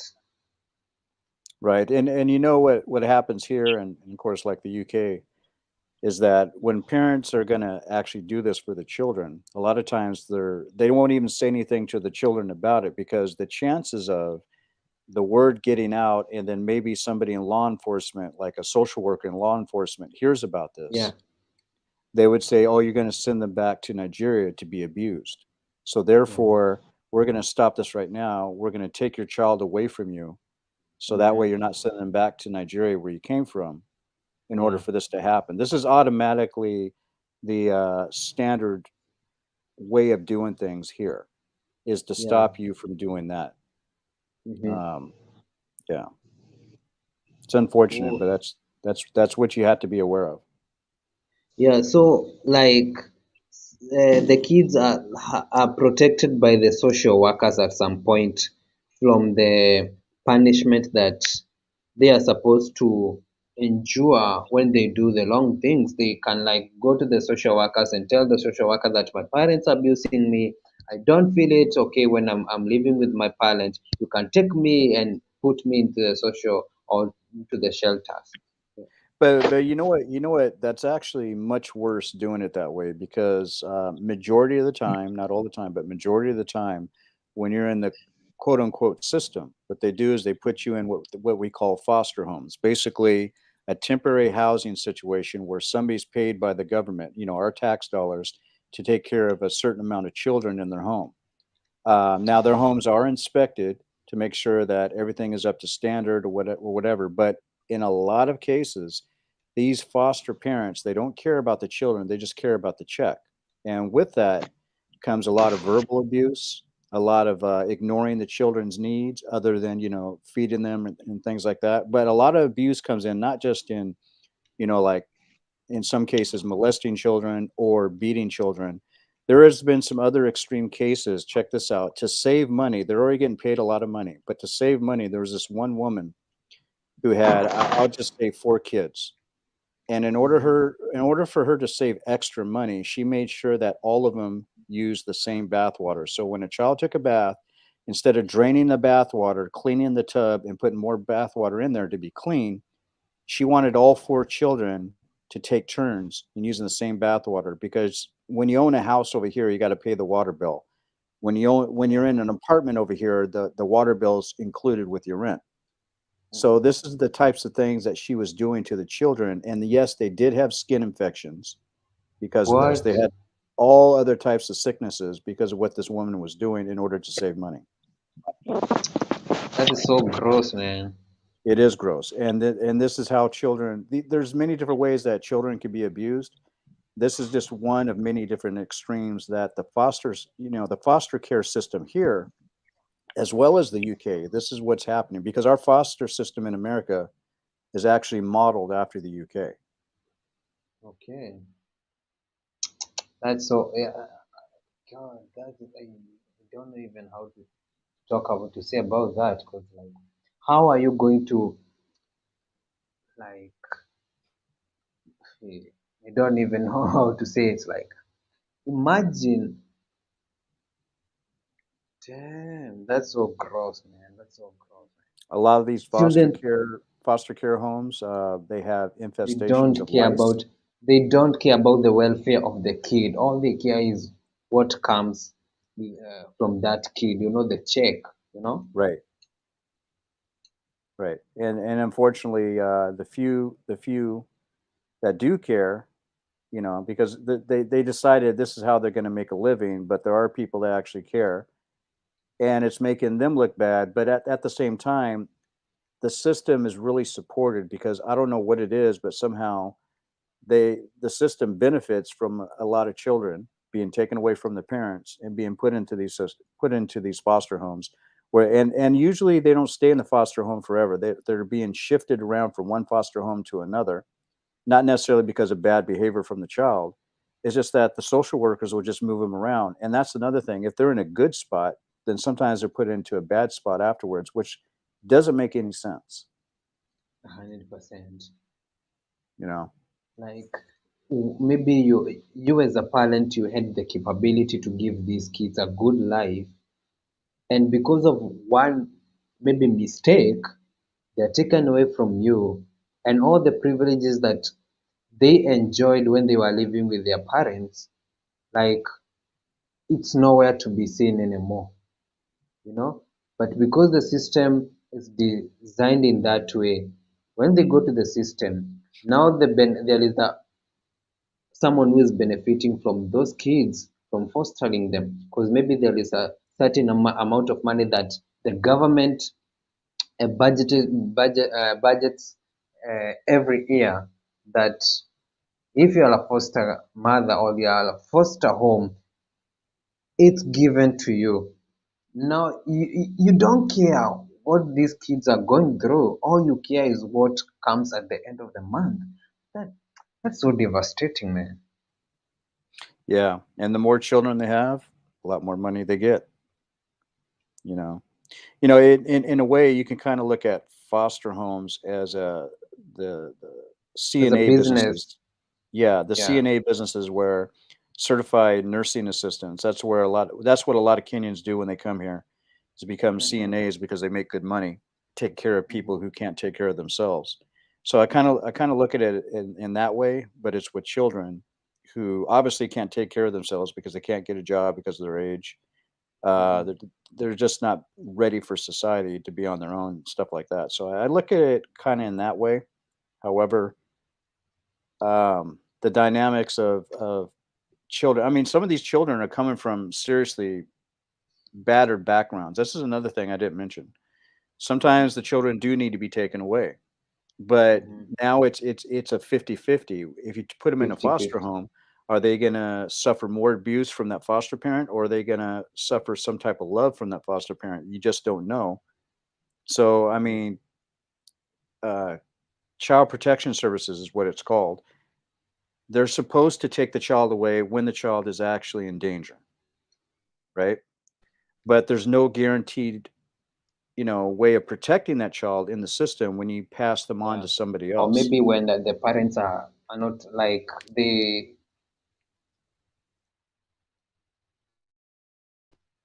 yeah, So yeah, it's a really tough call. It's yeah. it's it's hard.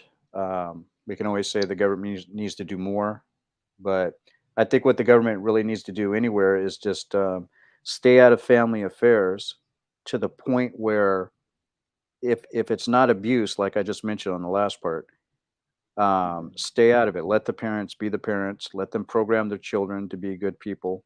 You know what I mean? And if there's any Yeah. proof that the child is in danger in that household, That's the only then time they're supposed that's to come in. right.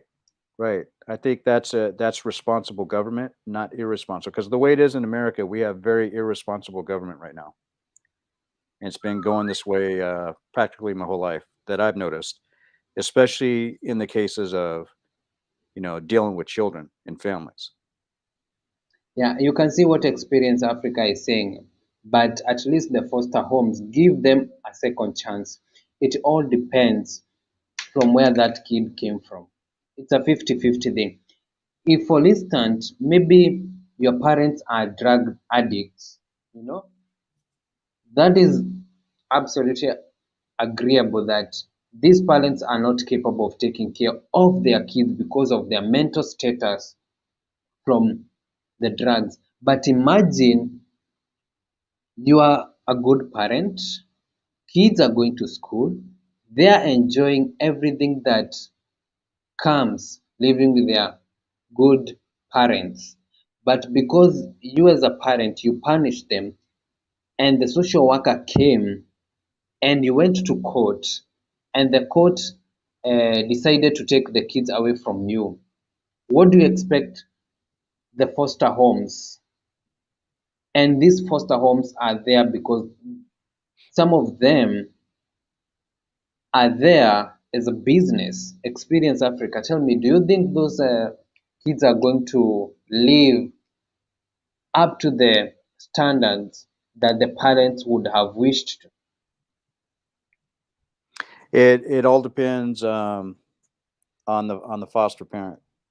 Like I said, Yeah, there's some that's why there's I've some that said really love most of children. them. Yeah, Yeah, I've said most of them are good parents. They really need to, or maybe they want to adopt kids because they didn't have kids.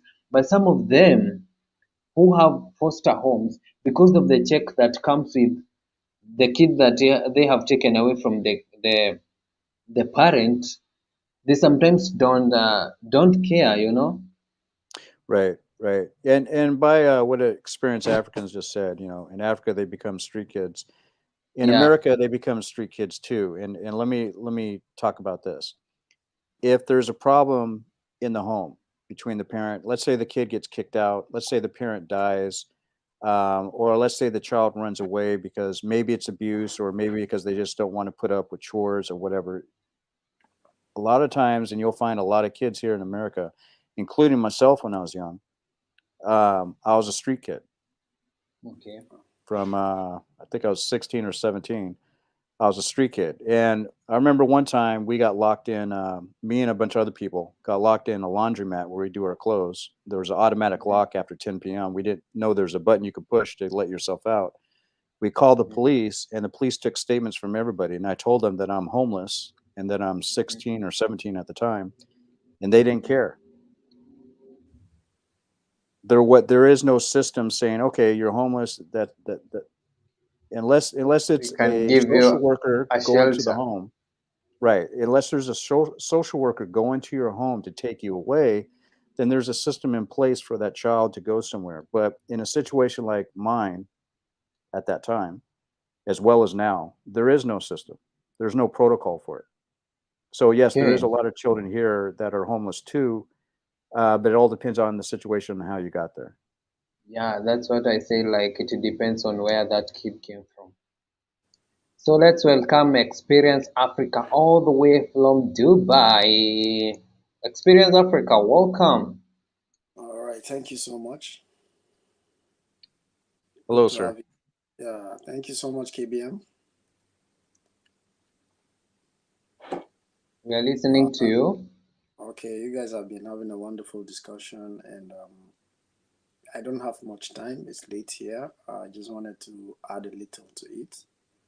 Mhm, The issues of growing up in Africa, and if in comparison to what we're talking about in America and mhm. UK, they're entirely two different things. And You know, Nigeria, in Nigeria, in Kenya, in Rwanda, they are Rwanda, in just Burundi, all entirely those countries. Yeah.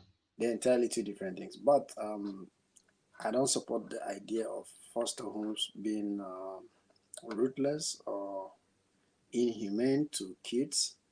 It's not only about foster homes, even some kids, when they are being adopted by foster parents, they still sometimes get very, very bad treatments. But I've seen in so many situations where kids who have been adopted have ended up becoming great people. I've seen Yes. street kids also who have altered the odds and have become great and amazing people, you know. So it depends on how you take the challenges in life that really, really matters. Some of the kids are too young to take decisions, and eventually, so much happens to them. So many at times, graveyards have been discovered, and some of them, uh, hundreds or uh, multiple tens of children have been buried in secret graves because of all these kind of issues. I think last year or last 2 years, I think I had a case about some discovered graveyard in somewhere in Canada, and it means a lot, But this is something that has happened generation over generation, and you cannot stop it right now, because some of the children are there not because they want to be there, and some of the children are there not because their parents want them to be there, but for the system to give them a second chance. That's why I said a second chance is like they have a place they can put their head up, and they can have some meals, decent meals, sometimes not really decent meals, but at least there is a system that says they should be protected, and that's why they have like a foster home. In Africa, the sad thing is that there is no such thing. You know, it's very very difficult when you lose your parents and there's nobody to cater for you. You are just there, and the difference between a street kid somewhere outside of Africa is that at least there are eateries that you can stand by. You can get food. People would give you fresh food at least to eat. Here, you don't get the luxury of having that. We have an Almajiri system deep within West Africa that I know, that you give birth to a child and you just take him to a malam who is supposed to be like a teacher that is supposed to teach your child the doctrines of religion. And this child does not have access to good food, no good medical care, no uh, Western education precisely. So the only thing they do is they go street begging every morning until evening, and whatever they get, they are not entitled to take all of it. They are supposed to take back whatever money they get back to their teacher or instructor or whatever they call it, and he decides what they will eat and how much they get out of it. So you find one instructor will have hundreds of kids. They don't have a decent place to take their bath. They don't have a decent place to sleep. But it's like a business for him, because in the daytime, these kids will have to go to the streets and beg to make that money and come and give to him. Secondly, some people have also taken advantage of street kids or abandoned kids. Uh, they come up with the names of orphanages and seek donations from all over. And at the same time, this money doesn't go to the kids or the children's welfare. So if it's a sad thing how people take advantage of children. Right now, we're seeing a modern one happening. People are using their kids on social media to make content, and little or no attention is given to the kids themselves. The focus is on about making the money. So it's very very bad. It's something that should be well preached. People should understand that we were all kids, and for the fact that you live today, you don't know what happens to you tomorrow. So if you maltreat somebody's kids today, you don't know who will take care of yours by tomorrow. So it was nice being part of the conversation. I don't have so much time. It's late. I Thank you also so need to much sleep. for coming. Thank you for Yes, your input. but I actually appreciate KBM. I think this is the first time I'm meeting you on a live stream. Yeah. Yeah, it's the first time, but it was nice meeting you. You too? And I hope to have more meaningful conversations with you on other live streams. I'll be around here and there. Yeah, I'll connect Thank you with for you also. stopping by Experience Africa. And the last Thank question, how is World Cup going over there? The World Cup is not in Dubai, actually, it's in Qatar. No, It's just it's very in Qatar. close. Oh, sorry for Yeah, that. but because we're around the Gulf, I think a lot of content around that is recommended to us is within our jurisdiction. So we see a lot of videos either on TikTok, Snapchats coming from there. It has been an amazing opening. I would say Qatar gave it their all, putting up the structures and also the opening ceremony was Setting up some amazing. regulations that are supposed to be Yeah, followed during that period. and also the fact that they have altered some things that are tradition with World Cup. So we hope to see what will come out at the end of it. because some of the laws that they have introduced to football on the World Cup itself will go a long way to either affect it positively or negatively. So let's see how it plays out. The World Cup just started yesterday, and we cannot say exactly what it Okay. is. But for me, I'm tipping Germany to win the World Cup. I don't know for you guys. Uh, What did you Samuel, who say? do you think? I am tipping Germany or Argentina to win the World Cup. Just let Uh, Africa take the cup home. me, I'm with either Ghana, no, Senegal or England. Yeah, So let's see it's how the game goes. Anyway, I don't want to be biased. I would have loved an African team, but I know how we all play it. We're always good in the beginning, but at the end of it, it's always a crash. So, uh, yeah. yeah, I will wish an African nation can do it. I wish, but being sincere, I know it should go to one of these countries: Germany, Argentina, or Portugal. Any of the three, Okay, thank you so much for stopping by. I Thank you so appreciate much. you coming and sharing that insight about the differences and your points. I really appreciate. Thank you so Uh, much for stopping by, and maybe give this live stream a thumbs up and share with your community. yeah, Much I have done appreciated. that. I have done that, and I'll definitely share you out. Yeah. So that is Experience Africa all the way. He grew up in Nigeria and now he resides in Dubai, and he has experienced the difference, uh, um, some of the things that Nigerian kids, how he, oh no, I mean like he has experienced the Nigerian way and now he's there in Dubai. There's some of the things that maybe he is seeing that he didn't experience when growing up in Nigeria. That was very nice of him coming up and talking about the street kids and everything like that. So this is Africa. Is there Yes, sir. anything else that you would love to add? Yes. Coming from the West and what I've experienced and being I guess what you can call a realist in this world is that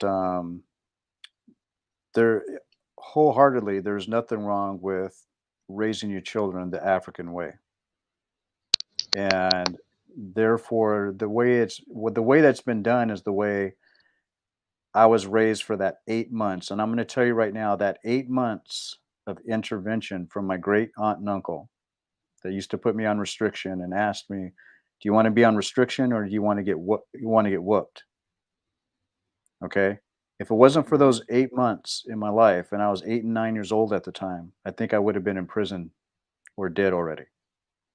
You see? So many times in my life, I wish that I had stayed with them all the way up into my college years. I think I even would have been a much better person because even then till now, I kept thinking how much better I was with them than I was with anybody else in my life, as far as adults taking care of me. You So see? now that I'm, you know, Now that been you in know Africa for better. some years, yeah, I definitely know better. I definitely know better. There's nothing wrong. Do what your parents are doing.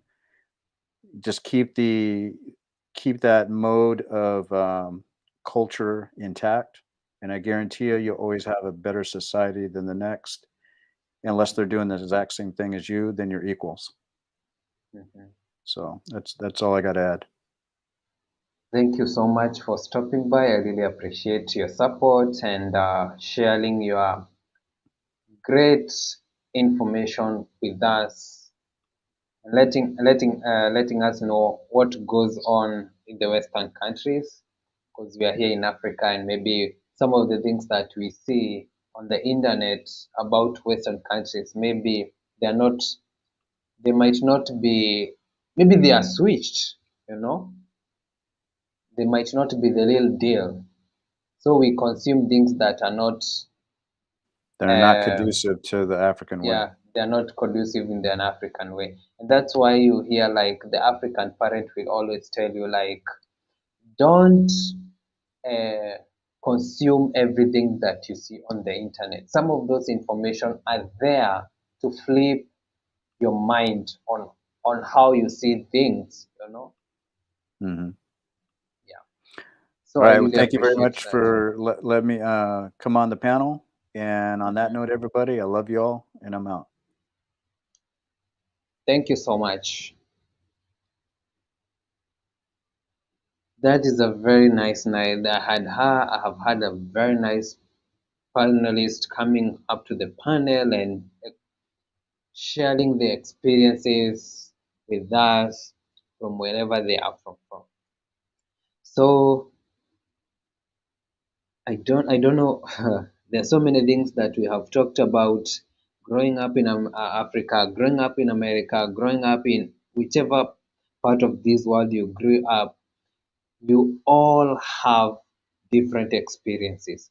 You all have morals that were put in you when you are growing up, either by your parents, by your older siblings, or your elders, or your great grandparents, or your parents.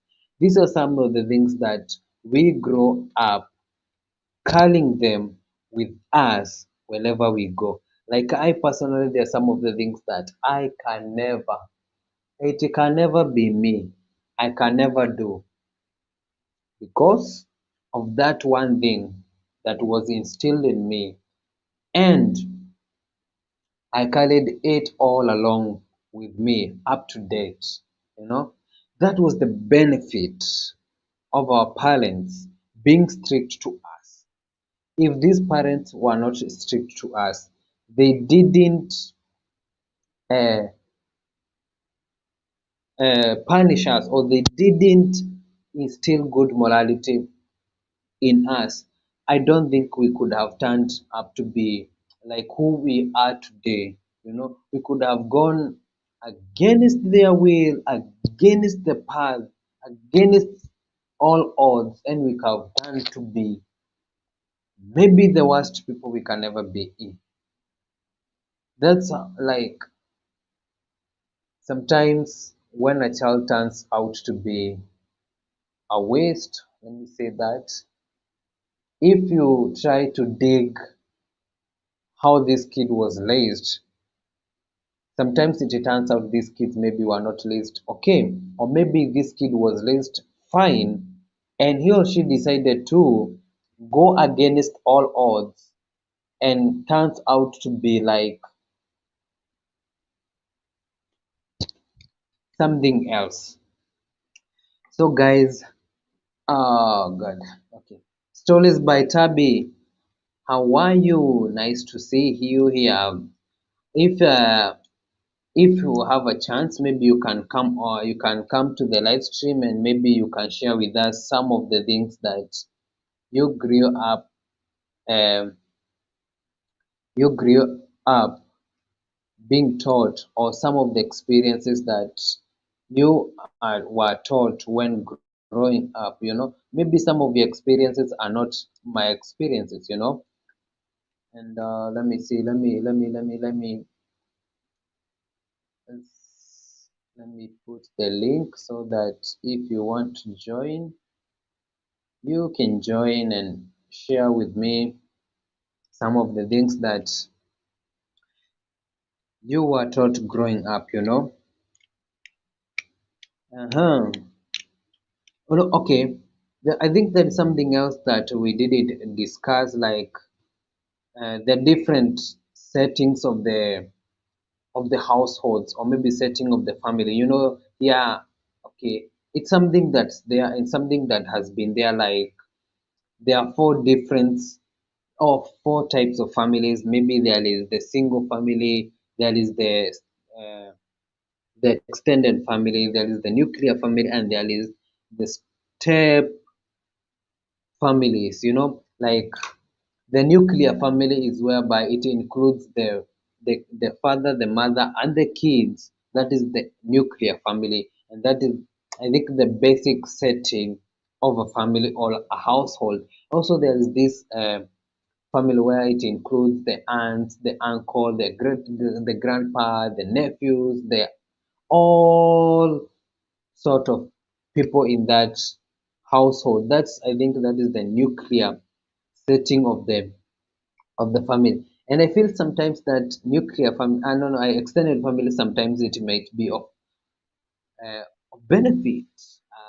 I think so, because like when you grow up being taught or being uh, seeing your grandpa there, your nephew or your auntie teaching you good morals or good vibes, sometimes you turn out to be a very, very successful member of the society. I'm just saying that, okay, I've experienced the vibe of the extended family, and that's why have said like you are there, your aunt is teaching you good morals, your uncle is teaching you, your grandma is teaching you, you're learning from your cousins, you're learning from your it it brings about some bondness, and it creates some successful characters in you as a person who has come from an extended family.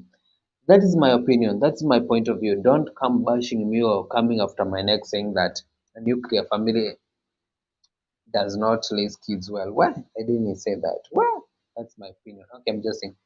Okay, there is the single, there is the step. I think you all know about those people. So most things have been said by you and Helen. African moms had the same way of raising kids. Stories by Tabib. If is it possible for you to come over and explain to us how how African moms raise their kids the same way? I would love to hear it from your point of view. You know, I know maybe you have great points and great explanations on how the African moms raise their kids in the same way. Is it, do they teach their kids how to share?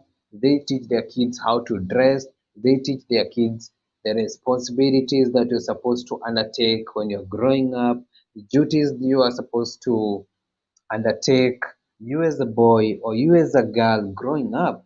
So please, I would love you to come over and elaborate for me further, you know. So African parents tend to be authoritative than the latter, than being permissive. I think we talked about that. We talked about the characteristics that makes you stand out in the society when you've been raised in an African home, you know, like being flexible, sharing, being tenacious. Tenacious is like uh, you are taught like nothing comes easy, you know, you have to work for it, you have to put yourself out there so that you can attain everything that you would love to attain in this life, as long as you do it the right way, you know, like being respectful. Those are some of the things that we were taught when growing up, like you have to respect your elders in specific, you know, like in African society or in African community, we believe that our elders are like the semi-gods, you know, like they know so much, they have so much knowledge in them that when when your grandpa calls you or your grandma calls you and um, tells you to sit down and to put some sense in your mind, you'll be humble, you'll be very respectful, you will sit down and listen to this, what your grandpa or your has to say, you know. We feel like they are like, you know, semi-gods. These people have grown, they have experience about life, they have experience about things, you know.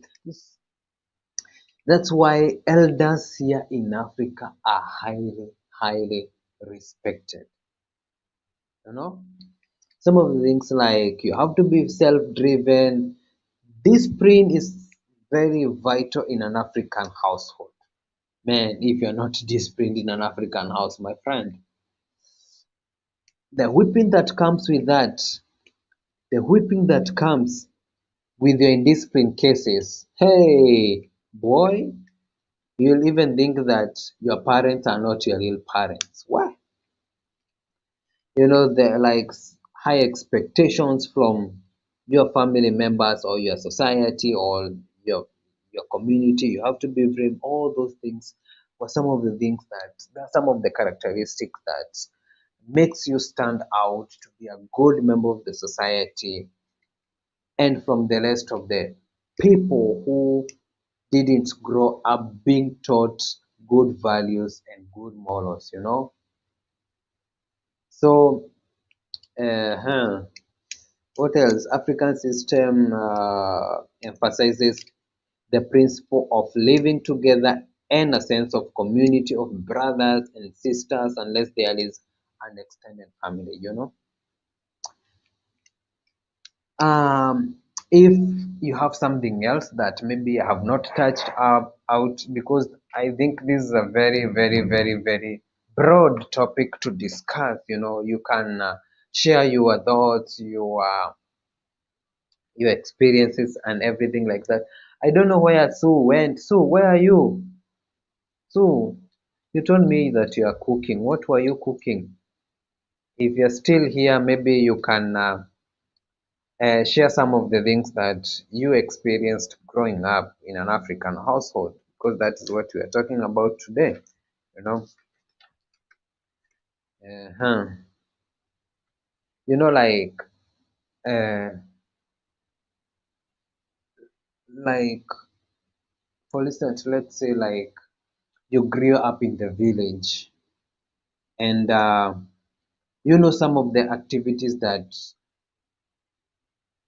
are taken, or some of the like activities, some of the activities that are practiced in a village African household when it comes to the like you have to go to the farm, some such things, you have to take look after the cattle, you have to milk the cows, you have to herd the cows, you have to maybe like be very responsible person, be reasonable person, you know.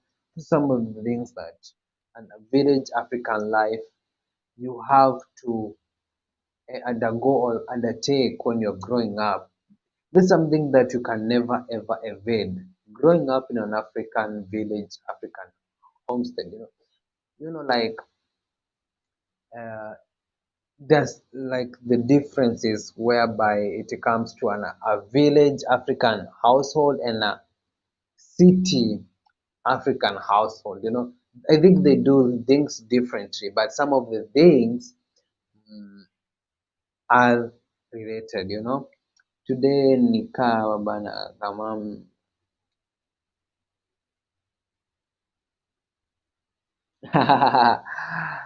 oh God, Tabi.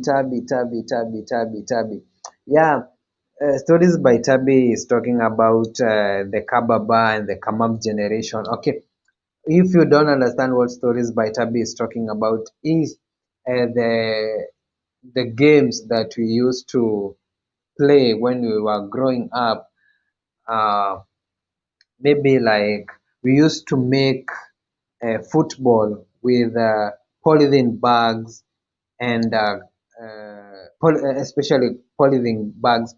That is what boys used to play when they were growing up, or maybe hunting, going to the forest and hunting for rabbits, or maybe dick pigs, or maybe for antelopes. This is some of the activities that we grew up in the village doing, you know, like the stories by Tabi saying like the Kamamba, whereby the kids, the girl and the boy in that family could pretend to be a father and a mom, and they do all these duties that comes they see their parents doing. Like as a boy, like you have to take care of the kids, the family. Yani they were trying to emulate what the parents were doing, and they do it practically uh, when they are playing these games. The Kamama and the Kababa stories around there. That's what I think what Tabi is trying to talk about. Guys, please well, if you're coming up right now, you can give this video a thumbs up, this live stream a thumbs up. I think I'm going to be do this live stream maybe for 3 hours at most, because who else wanna come to the live stream? Who else wanna come to the live stream? I'm still waiting for you. Also, maybe I have generalized some of the things that I personally know growing up in an African household. There's some of the things maybe I personally have not experienced, I didn't experience, and I would love to know them. And if you feel like you should teach me or you should let me know, please, you can either come to the live stream or maybe type them in the comment section. It's a big discussion. I might run out of ideas, I might run out of examples, I might run out of things, but because of your interaction, because of you writing down in the comment section, interacting, I might some of the things I might remember, I might be triggered to say some of the things that maybe I've forgotten. So stories by Tabi, Mercy Empire, uh, who else? Experience Africa, Itsu, Helen. You can type down those things in the comment section.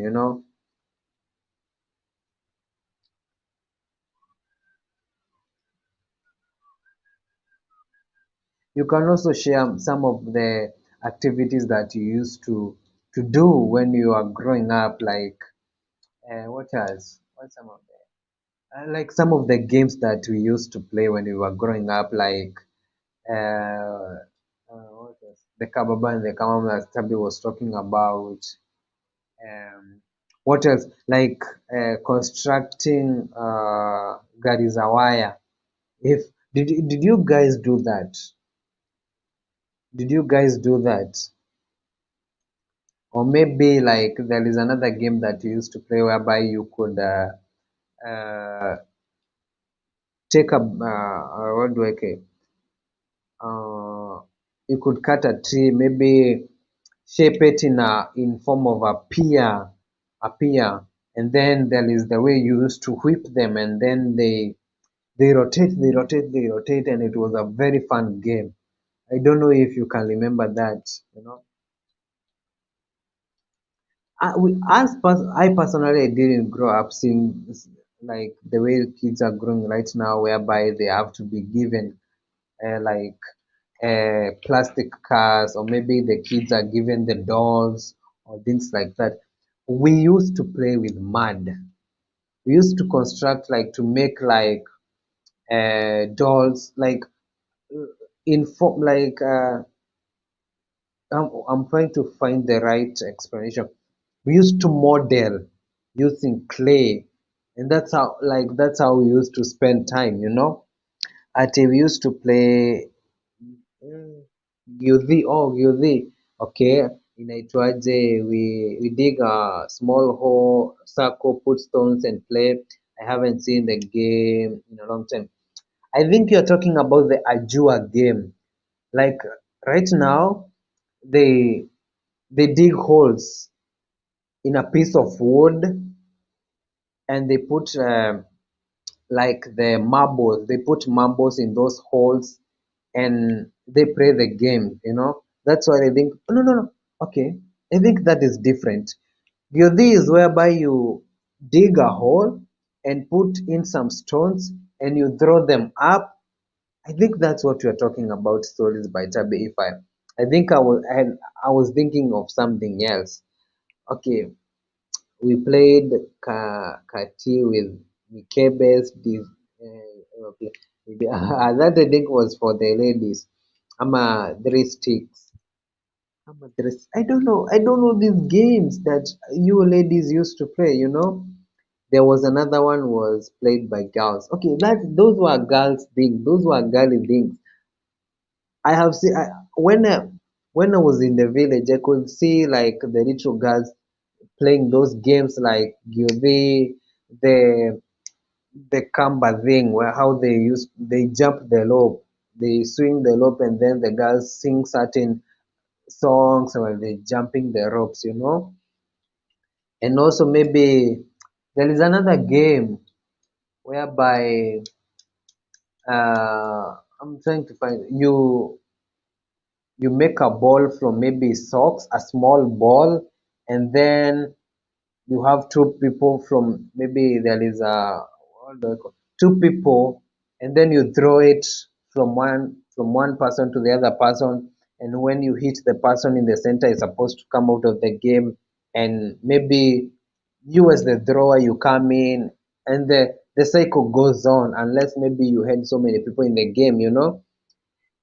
Today it is iPad and video games. Yeah, today's iPad and video games. Oh, Banya. Okay, it's always by Tabi Banya. That is what I was trying to look for, you know. Uh-huh. And bikes today, yeah, and bikes. Right now in this generation is whereby you find a kids trying to be bought a bike, you know. Okay, things are changing, you know. All what matters is the discipline that you instill in your kids. All these other things like things are things are changing, and kids are having like different interests in different things, you know. You cannot just force your kids to play those banya, those kati, those marbles and things in this era, you know. Maybe you give them the cars, you give them the bikes. Okay, as long as the kids are raised in a proper way, it's true. Those days there were no bikes, pesa zitoke wapi na hata viatu. Yeah, imagine going to school barefoot, walking for maybe 3 kilometers, 6 kilometers, going to school without shoes. Right now things are very easy. You can have 10 pairs of shoes. Those are just basically school shoes. You have not counted the Christmas shoe, the outing shoes. Right now, things I think are easier for the kids who are growing up. Like right now, if you take a kid who has been born in the city, you take him or her to the village, he will be totally confused. When they see like kids from the village playing kati, banya, they'll be like, "What are these kids playing? Playing, I mean. What sort of game is this?" And the kids from the city be like, "Oh, we don't play this, we don't do this is not how we grow up, we ride bikes, we have iPads, we have phones." Kids in the village, they don't have that. All what they know is waking up, milking cows, going to the farm, bringing cows from the grazing land, and being disciplined. They don't know things about the iPad or the iPhones or the phones unless there is someone who is older than them who has gone to the city and now comes back to the village with phones and things like that, and maybe he has decided to buy them the phone.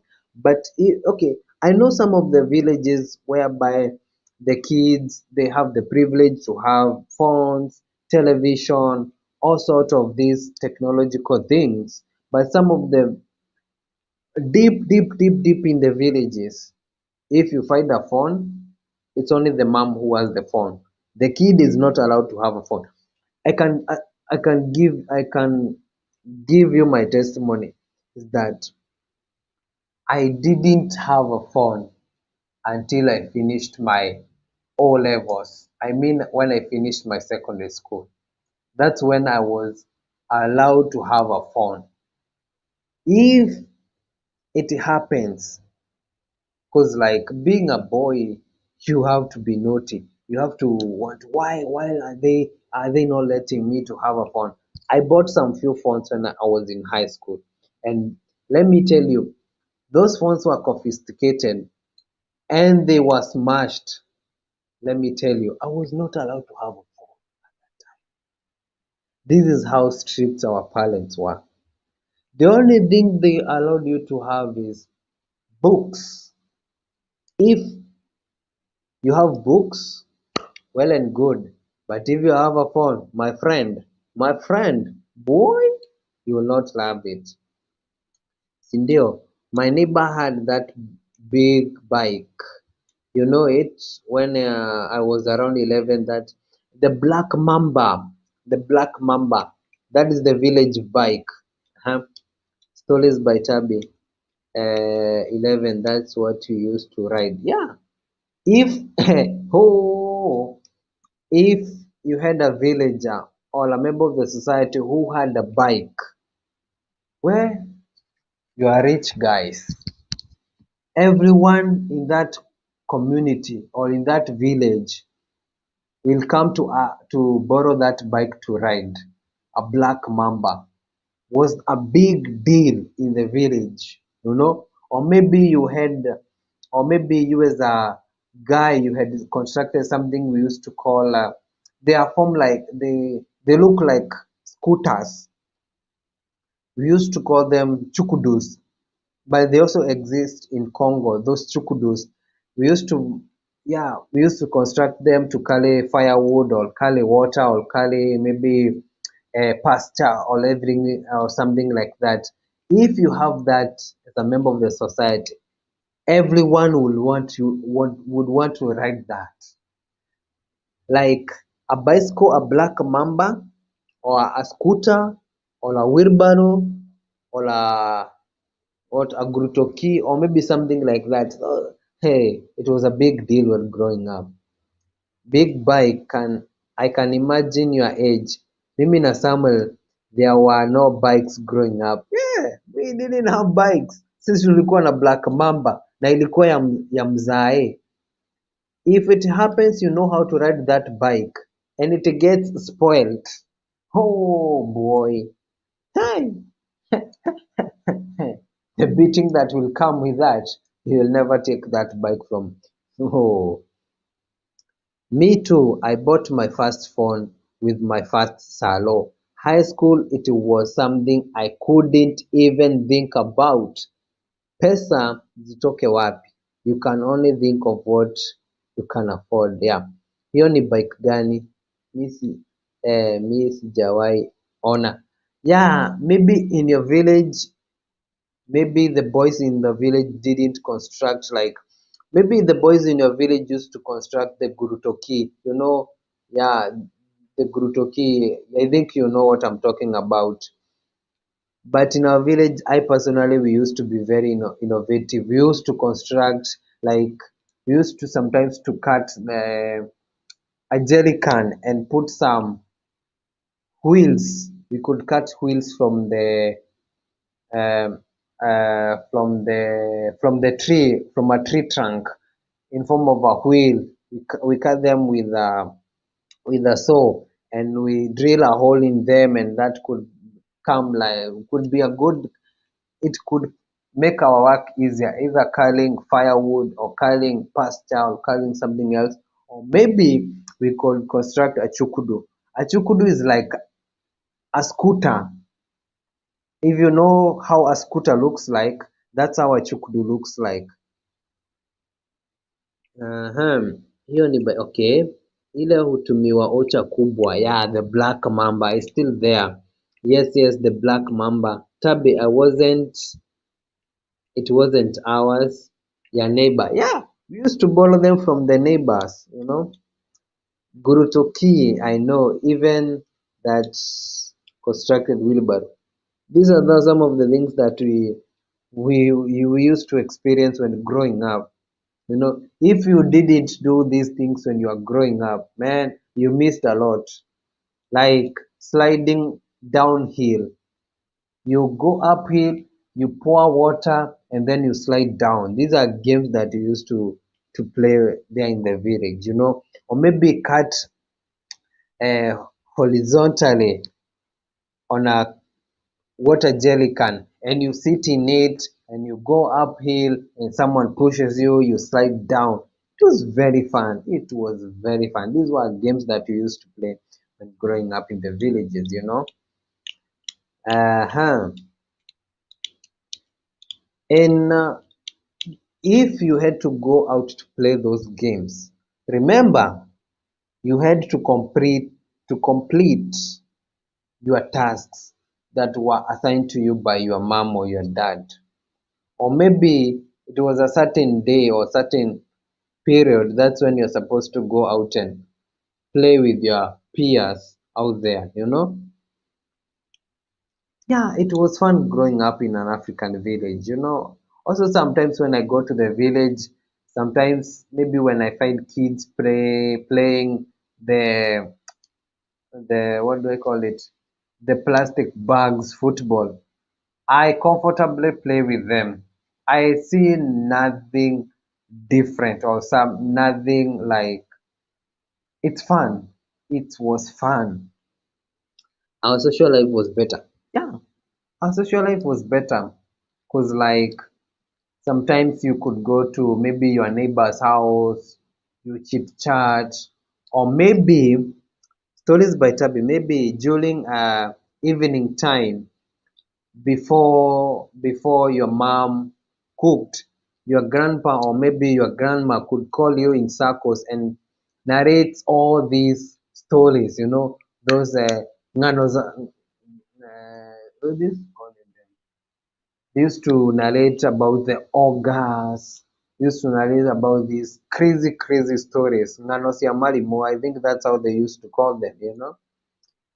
And these stories, they were not just stories.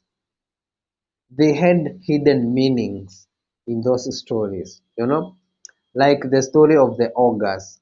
The, hey, our grandparents, especially our grandmas, they used to still fear in us, like the stories of the ogre. If you go out at night, the dark will eat you. You'll find an ogre. I think that they were trying to make us like be responsible. When you are told about that story, you have to be very responsible and very cautious. You don't need to go out at night. You have to be like on also maybe to be brave when you go out there at night. You have to be maybe if you come across that ogre, you have to fight that ogre. And there's something I didn't see when growing up, man. I think like sometimes our grandparents used to lie to us, but it was just the stories that they used to make up to make in their head so that maybe we can sit around the fireplace roasting corns and listen to them. Yeah, it was a fun type, a way of bonding with the kids, with the parents. It was fun. Yeah, yeah, kwenye here Hawaii washosho with my uncles. Kwenye here Hawaii is like going to spend a few hours in your grandparents or your uncles and share some different stories or your experiences, what you experienced when you are in your farm or maybe when your friends or maybe like share your thoughts on what you want to be when you grow up, things like that. Nano Shiamari Mo, yeah, did you hear the one of the girl who forgot her brother baby carrier? Yeah, I remember. I remember that story, man. I remember. My grandma used to tell me so many stories, man. It was fun growing up, man. Especially on extended families. That's where you could find these crazy, crazy stories. Not like in nuclear families whereby they could come in the evening, cook faster, faster, and then they go to sleep. But in an extended family, your grandpa or your grandma could call you outside the house. Maybe they light a bonfire and they are there with your sweet potatoes, with their tea, or maybe with their corn, and you're roasting the corns and you're having this conversation with your grandpa, your grandma. It was fun, man. Sometimes you could not sleep until maybe 10 o'clock at night. And remember, we didn't have electricity. The funny thing is that we used to take a stick and put it in the bonfire, and we shake it like this, and it produces some sparkles or maybe some lighting. That is what we are using to see each other, you know. Or maybe you had that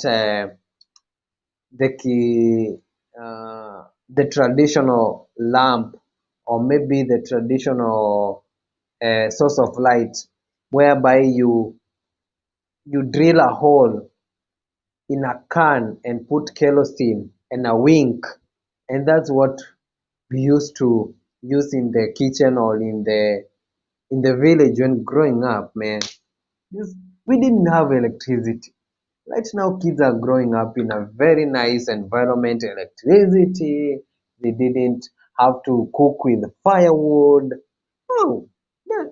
Okay, things are changing, but it's fine. Yeah, stories by Tabim. Bonfires. We used to light bonfires outside the house and roast corns and maybe cook porridge and share all sort of crazy stories with our grandparents.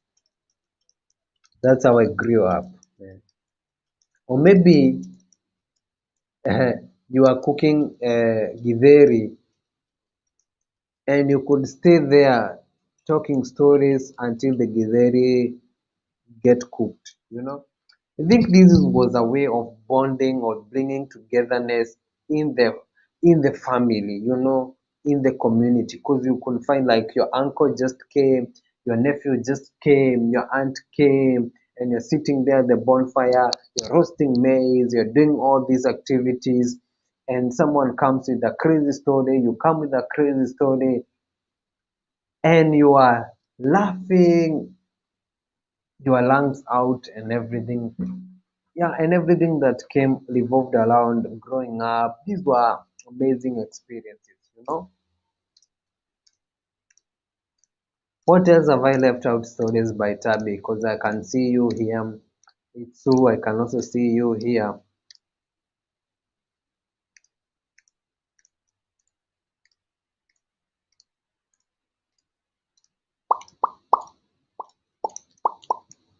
Stories by Tabi. In which village did you grow up?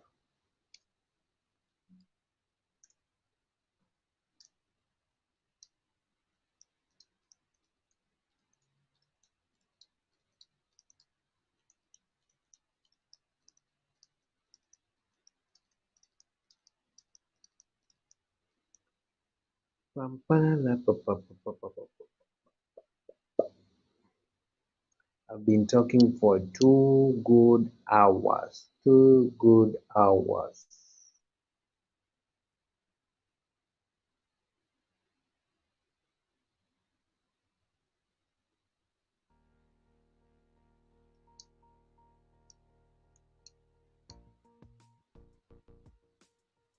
Nakuru, Nakuru, Nakuru, Nakuru, Nakuru.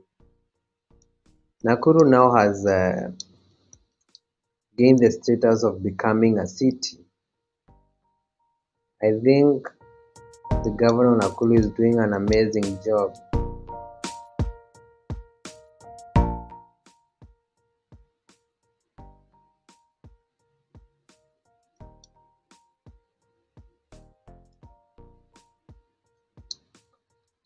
Who else wanna join the live stream?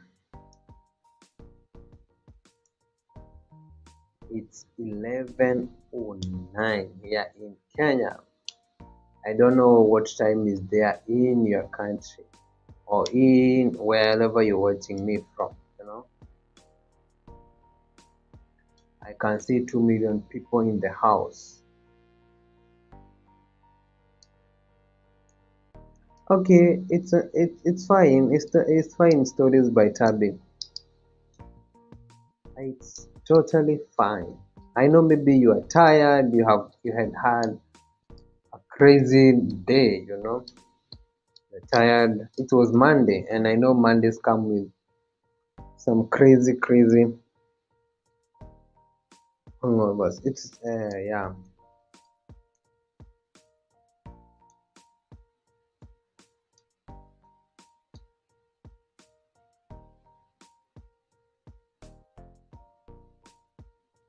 Or maybe I should decide to do this. We have like 20 minutes to be here in this live stream.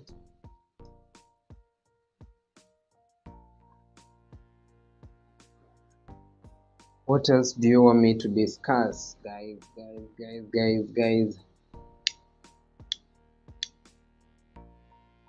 So you grew up in Embu.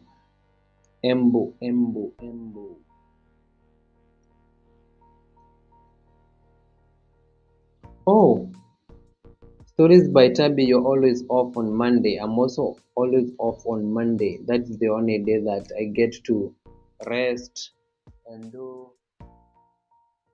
do my own stuff. I don't know what's wrong with the electricity right now. It's trying to do me injustices. It's trying to be crazy. Itsu, what were you cooking for? You told me you are in the kitchen. The last time I asked you to join the live, you told me you were in the kitchen. Guys, please, stories by Tabi and Su, can you tell me how many thumbs up I have? Because if I try to go and see, I check the thumbs up that I have, I might kick myself out of the live stream. I'm off on Sunday, Monday, I'll hectic. Yeah. Sunday sometimes, Monday sometimes you will, don't feel like waking up and going to work. Stories by Tabi and Sue. Tell me how many thumbs up I have, because I can just see 2 million people in the house. And guys, please share this live stream. I know this is a very constructive moment we have had with you guys. I'm free from Kesho to Sunday. You can come live and engage. Oh, let me get to 20 thumbs up. 20 thumbs up. Please, 20 of them, and this will be a done deal. Only 3 more will be a done deal. I'm free from Kesho to Sunday. You can come live. I will engage you. Okay, I'll try. But from tomorrow, I'm always busy like crazy. Being in the office, engaging with clients, filing paperwork and all things like that. But I'll always find a time to come over and support you guys and try to find a story to put out to between. I'll find out a vlog to. Okay.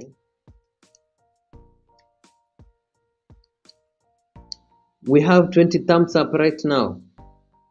Should I call it a done deal, or should we go to 25 right now? It's so. Oh, you're cooking ugari. You're cooking ugari.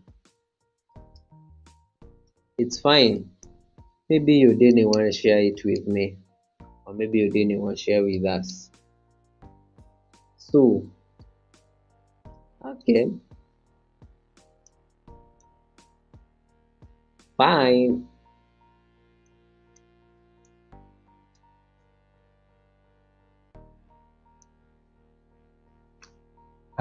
Stories by Tabi.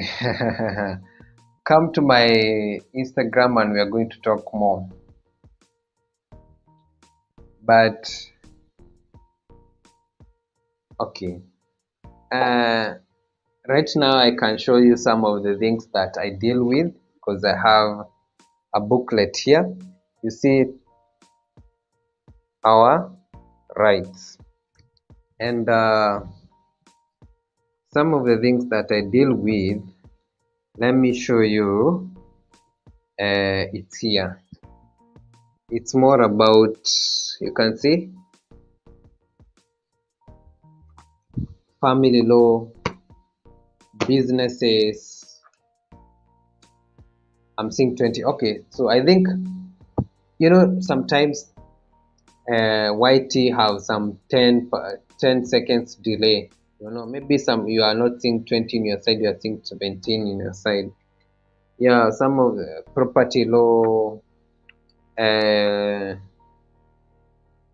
interactions with the police, things like that. But when you come to my comment, to my IG, and you try to contact me, I might explain to you some of those things. Ah, I'm tired, man. Oh God. It's Sue. Where are you at? I think Sue is in. I don't know your IG. Let me put the IG on. Let me put my Instagram on my private section. I think you can.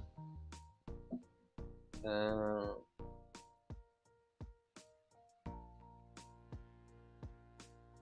so stories by Tabby. Stories by Tabby. Yeah, Sue is in Nairobi. Sue is in Nairobi. Sue is in Nairobi. Susan is in Nairobi.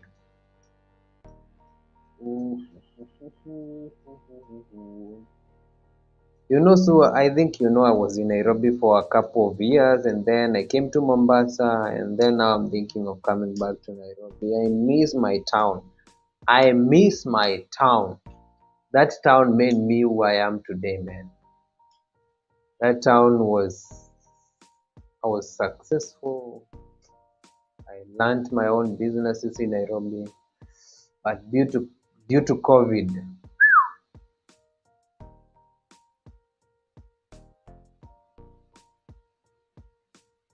uh, so I was just talking. So I was just making fun of you. So I was just making fun of you. I know if you were not busy, you could be on the live stream. I was just making fun of you. I have nothing against you. I hold nothing against you. I know maybe you are busy, you're trying maybe to edit a video for this week, or maybe you are doing some of the things. I totally have nothing against you. So I'm in Lebanon almost. Stories by Tabi, you're coming back to Kenya. I see you're coming back to Kenya. Uko Mombasa raha. Yeah, I'm in Mombasa right now. But I'm thinking I might go back to Nairobi maybe next year. And then after next year, I'm out of Kenya. I only tell you what a hint of what you need to hear. But after that, maybe after I go back to Nairobi, or maybe I might not go back to Nairobi. I might decide to take another route and maybe go to another country before then I come back to Nairobi, because I have so many options on what to do after I finish my Mombasa things. Yeah, Mombasa has been awesome, but I might say it's not for me. Mombasa things not for me. Stories by Tabi, I think you're saying that you're coming back to Kenya. When are you coming back to Kenya? Yeah. So I was in Nairobi. I have done some amazing videos with about Nairobi. Yeah, I'll be back there soon, and I will look for you. I will find you. I will do collabos with you. I hope when I come back to Nairobi, I will not have a tight schedule. I'll not be having a tight schedule because I just wanna travel, man. I just wanna travel, man.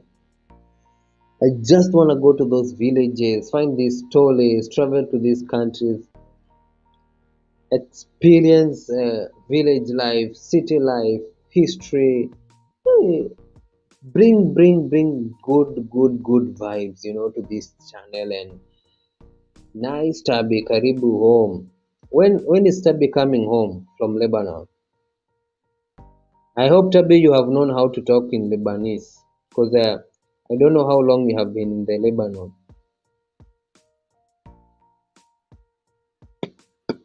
I think now we might go out of today's topic and maybe discuss other things. Maybe okay.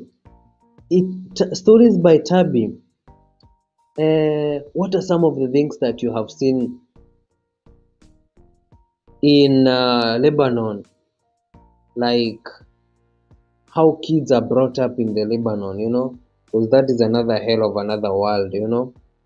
I had forgotten to ask you, how are kids brought up there? How are kids taught? What are some of the things that shocked you when you went to Lebanon? I think it's a Islam dominated country, and I think they're very strict at some point. You know, I would love to know stories by Tabi, some of the things that you found that were totally different from what you knew when you are going to the Lebanon. Stories by Tabi. Please, can you just type for me and tell me what some of the things that you found strange when you went to the Lebanon?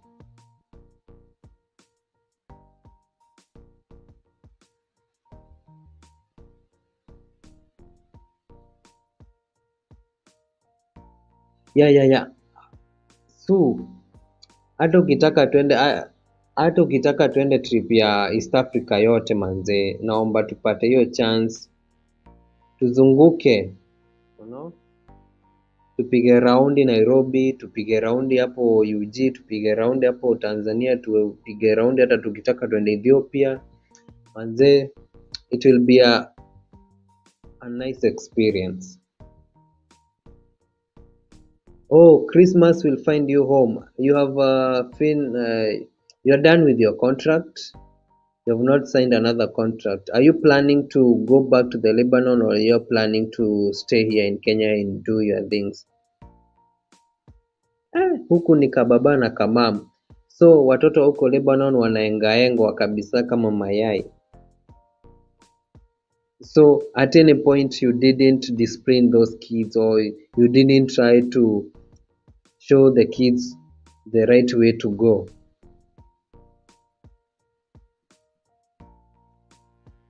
But so there is a time you came to Mombasa, right? But I think we didn't know.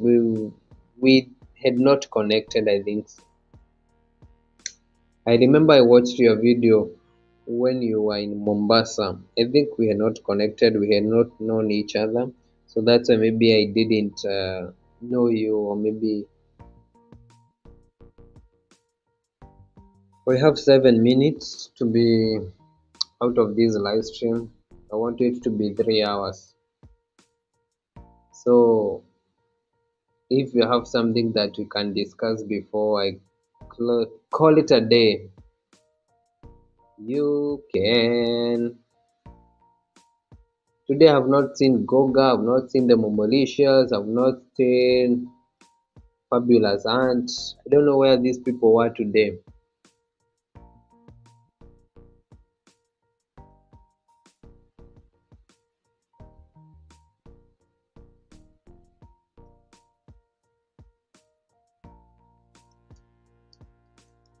But I like their models. A child is someone their parents care, even if you're job. Wherever their parents go, they go with their kids. But I like their morals.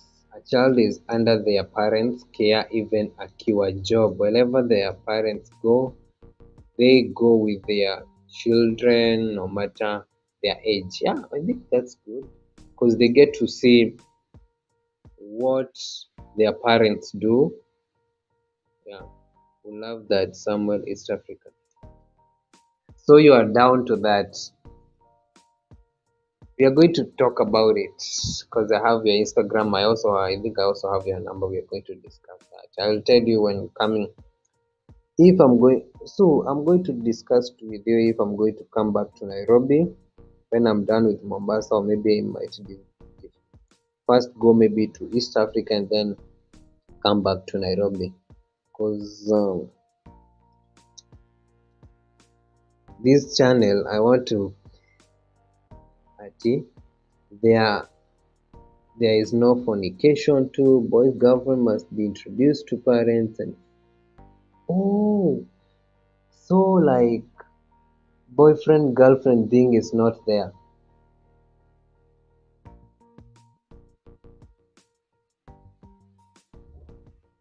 Yeah, some of the, especially like the marriages in those countries, I feel like they are arranged by the parents.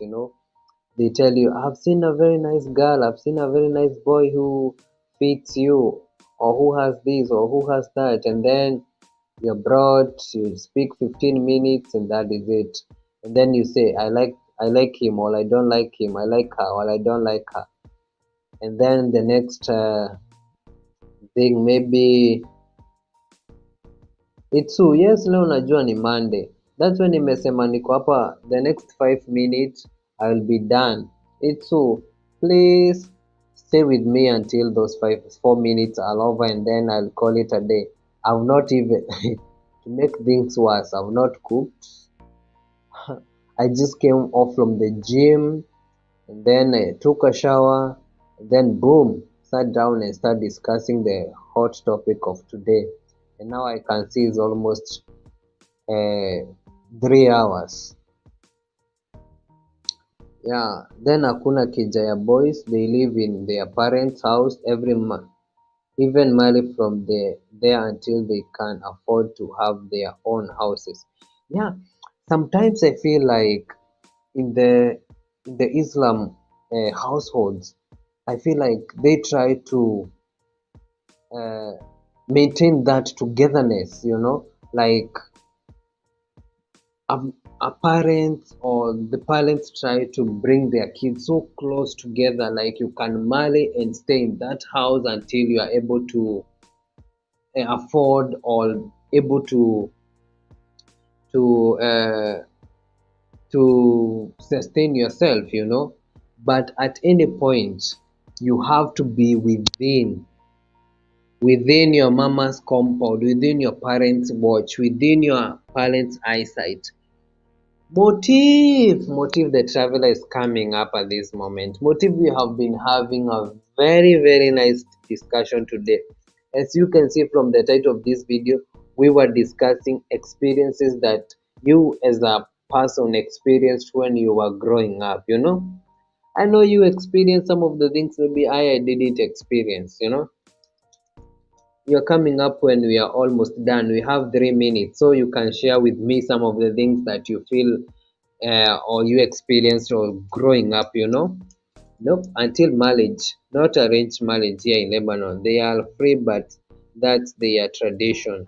White, white night dress for proof on a wedding night. If you get what? Yeah, stories by Tabi. I know what you're talking about the white shuka and the white night dress. Ting ting, I know what it means. I know most of these people's traditions, man.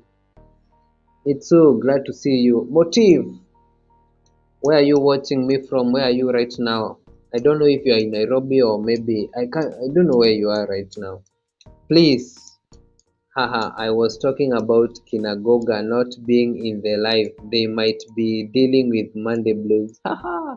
Maybe they are dealing with Monday blues.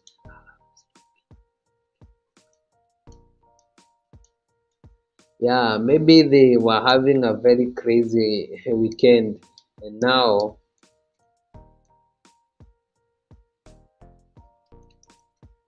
yeah, the family unit is very close in the Arab world. I like that so much. I hope we'll carry it to my kids, inshallah. Inshallah.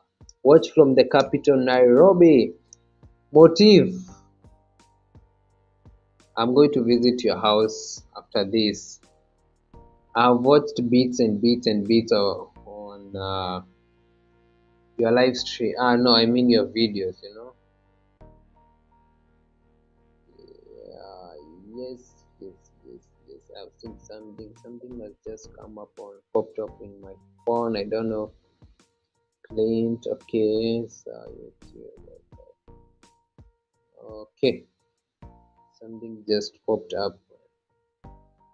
Damn, I almost kicked myself out of the live stream. Haha.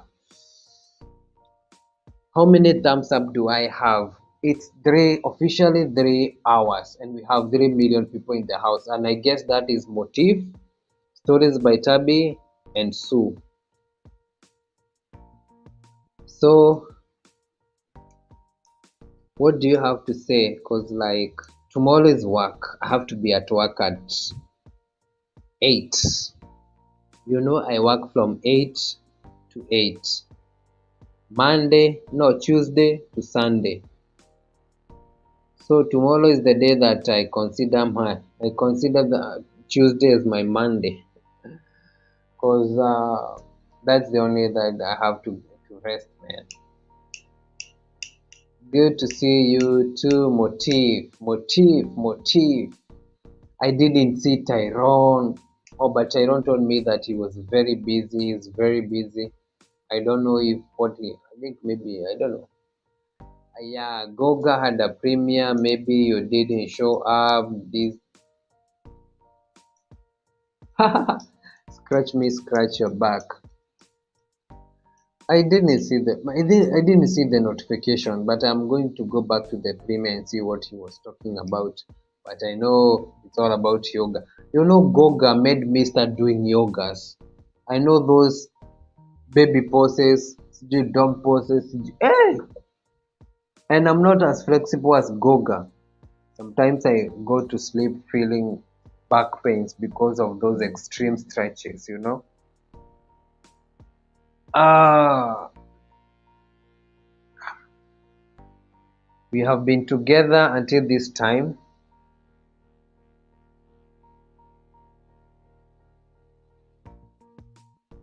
Yeah, 100% Sue. 100%. I agree with you. That is the fun part about traveling and indulging yourself in these communities. You will get to learn more values, more cultural things, more like so many things that comes with travel.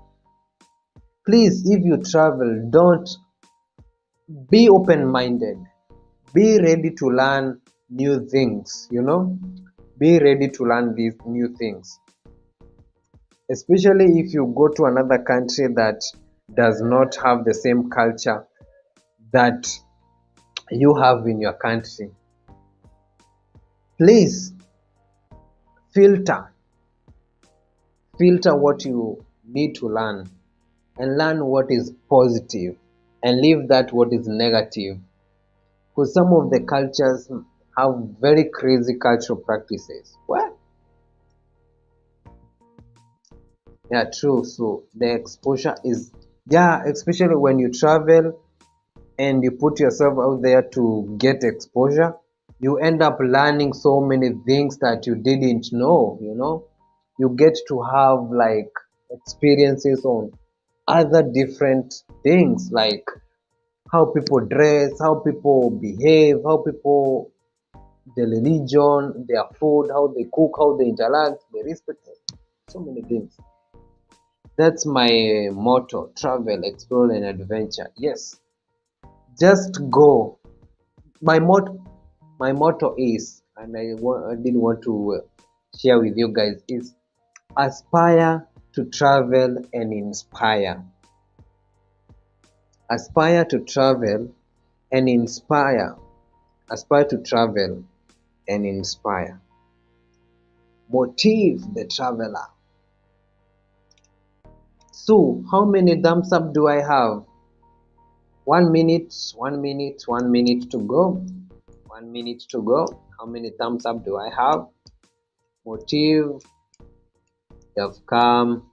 Or Motive, do you want to come over to the live stream? Maybe share. I give you maybe 5 minutes. You share with that some of the things. I might decide to drop the link.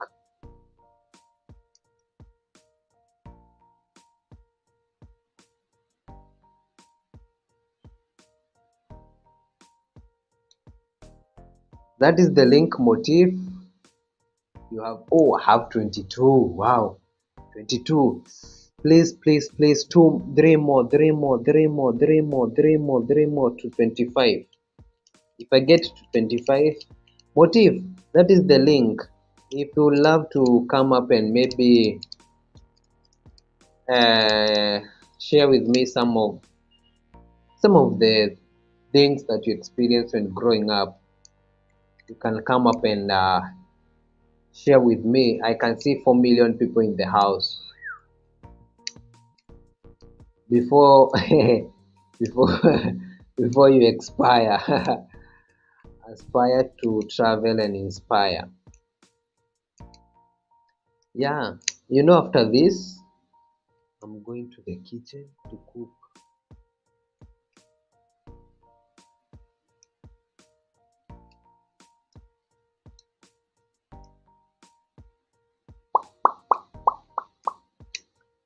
It's already 3 hours, 5 minutes, 6 minutes. So guys, if you maybe you might have the last words or maybe the last regards, you can type them in the comment section before we go to sleep. When I kick myself over the live stream. But I have had a very, very, very, hey, please, two more to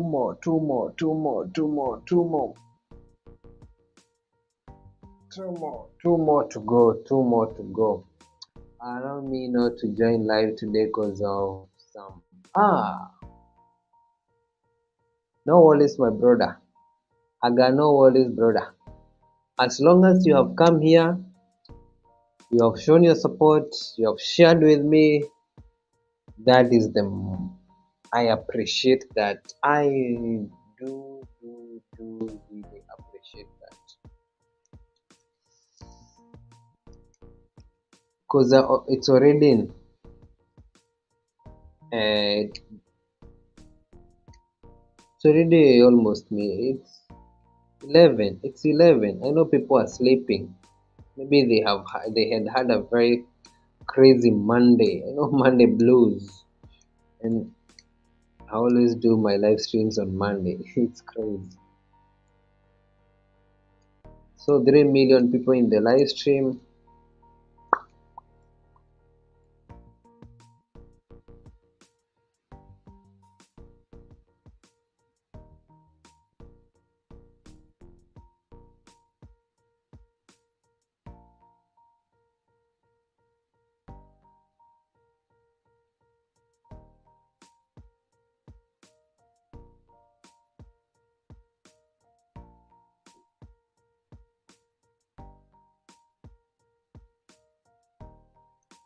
Motive you says the motto is crazy.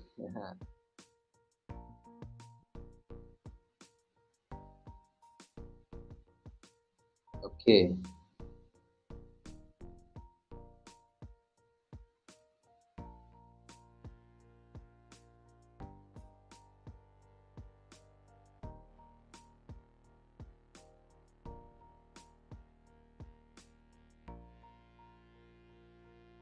Motive, I always go do the live stream, especially on Monday at 8:30 p.m. at night. That's when I do my live stream. That's the time that I begin.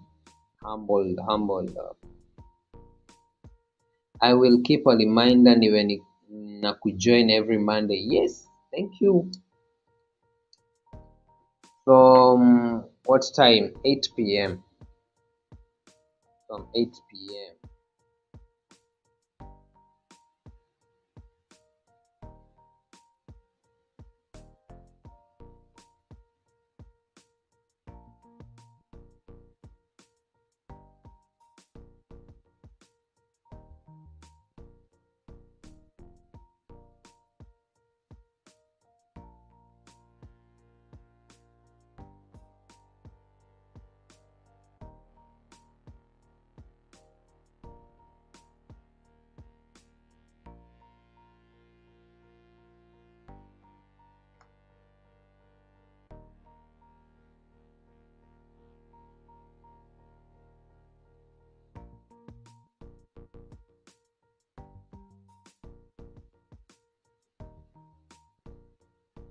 So nimekupea blue jacket.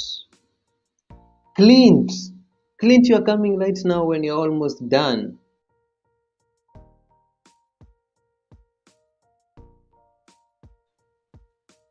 Clint, hey, Clint. I know it's maybe morning in Guyana. You know, we were discussing what are your experiences growing up in an African household.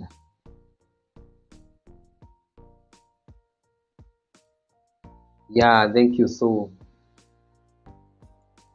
Clint, you are watching World Cup. Which team were you watching? Oh, it's afternoon in Guyana. Oh, sorry for that. Imagine nilikuwa nimesema I'm staying here for like 3 hours to be exact, but now it's 3 hours 11 minutes. 3 million people in the house. Clint, US na? I might go back and watch the highlights because I just watched the England and I can't remember the England and what, and they won. They won 6. Susan? Clint, what do you mean by my Susan?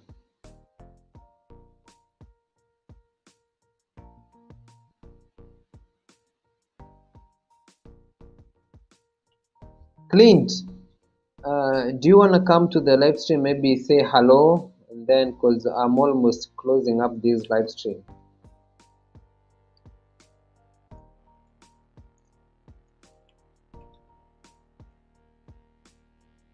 Seven minutes to go.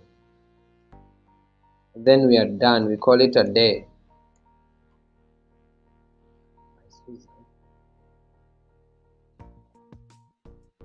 Oh, okay. Okay. You're talking about Sue. I think maybe you're talking about Sue.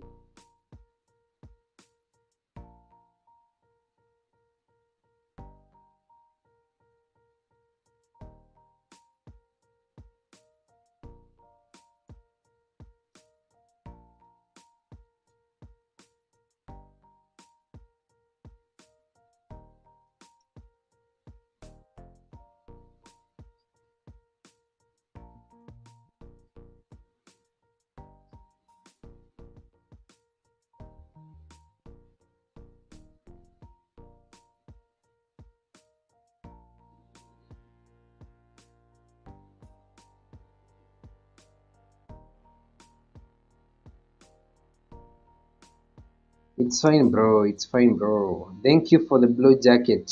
Yeah, Sue, you're welcome. You're welcome. You're welcome. Well,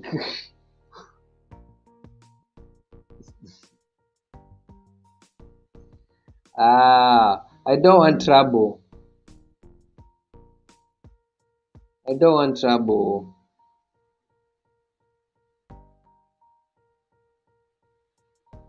I don't want trouble.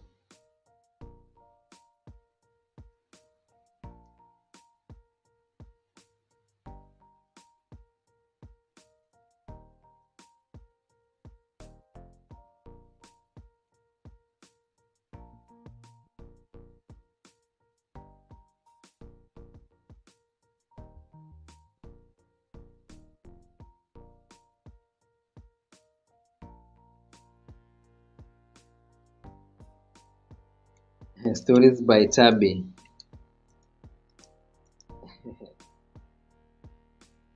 Yeah, stories by Tabi. Good night. Good night. Good night. Thank you for coming here. Thank you for staying up to this time. I really appreciate you being here. I'm so humbled for you being here. Okay. Stories by Tabi. Do you go by the same name on IG?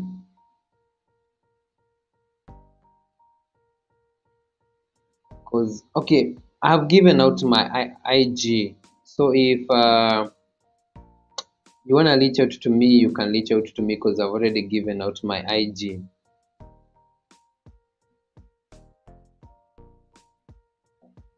Stories by Tabi. Stories by Tabi.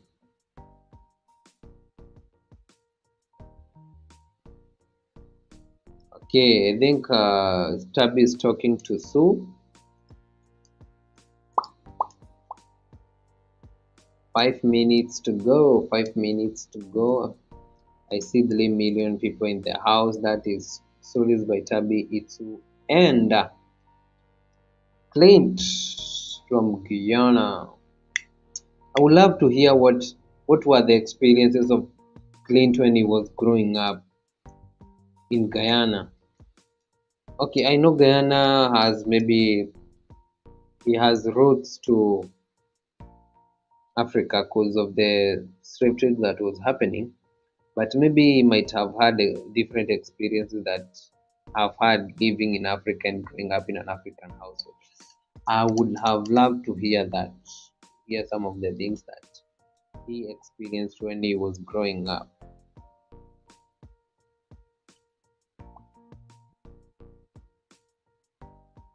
Or stories tabe.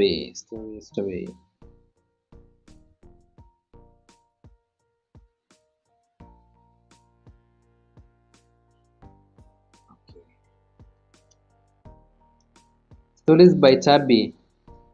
Cause you are in the live stream. Oh, okay, you cannot see it. Let me kick myself over the live stream and then let me show you what I'm going to do. Uh-huh.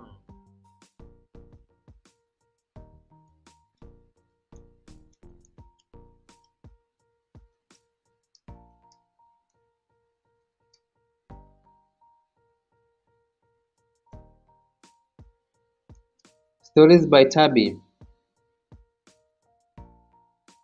Text me there. 3 minutes to go. 3 minutes to go. 3 minutes to go. Najua stories by Tabi. Wewe ushadishi Su amekula. Mimi niko njaa, lazima kwanza na yeye nikajipikia. This single life. Well,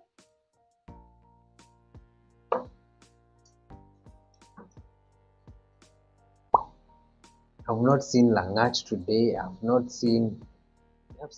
think I've seen Pili Pili.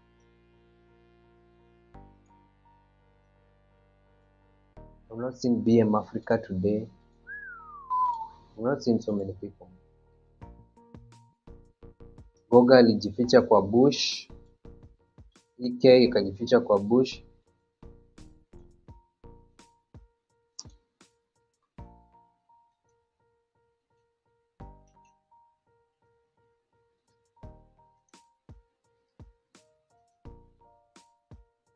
Clint, I have to leave now. I have 2 minutes to go. Stories by Tabi want to send you a message. Okay, I've seen it. I will get back to you after this.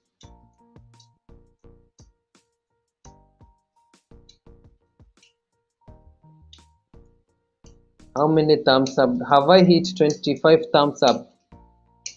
Have I? So, niambie kama nimepiga 25 thumbs up so that I can close it. Okay, yes, I know it's late. Yeah, it's late tonight. It's like 11 minutes to midnight. It's fine. You'll come over to the next live stream. But you can go back and rewatch this live stream because from the first, okay, I just came on here, I was editing. Okay, it's fine. But you can go back and rewatch the live stream because it was like very amazing. We have had like people like Experience Africa coming up, Helen, Kenyan by marriage, KBM, or This is Africa. Yeah, 1 minute to go, guys. You can just say your goodbye, say goodbye.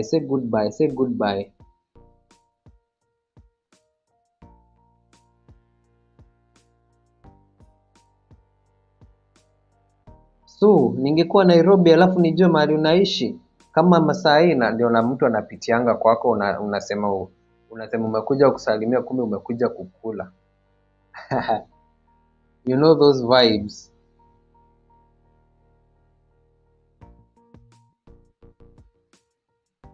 Anyway, it's 20 minutes, guys. Good night. Good night to you all. So, good night, Stories by Tabi. Good night, Clint. Good night. I can see 4 million people in the house. Good night. Good night. Good night. Good night. Good night. Bye bye. Bye bye, guys. Bye bye. Bye bye. Bye bye.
Saludos. Have a good night. Have a good week ahead. A productive week ahead. I wish you nothing but blessings and all the best in your endeavors. Have a good night. It was amazing having you guys here. I really appreciate your presence. I'll continue supporting you as you continue supporting me. Let's help me get to 1K bananas by the end of December. So let me, like, December is coming and this is the month that I'm always busy like crazy, man. I don't get time to go out. Bye bye, guys. So unazijua hizo vibes. Haha. Wewe tutaongea nikikuja nai. Have a blessed night. Goodbye.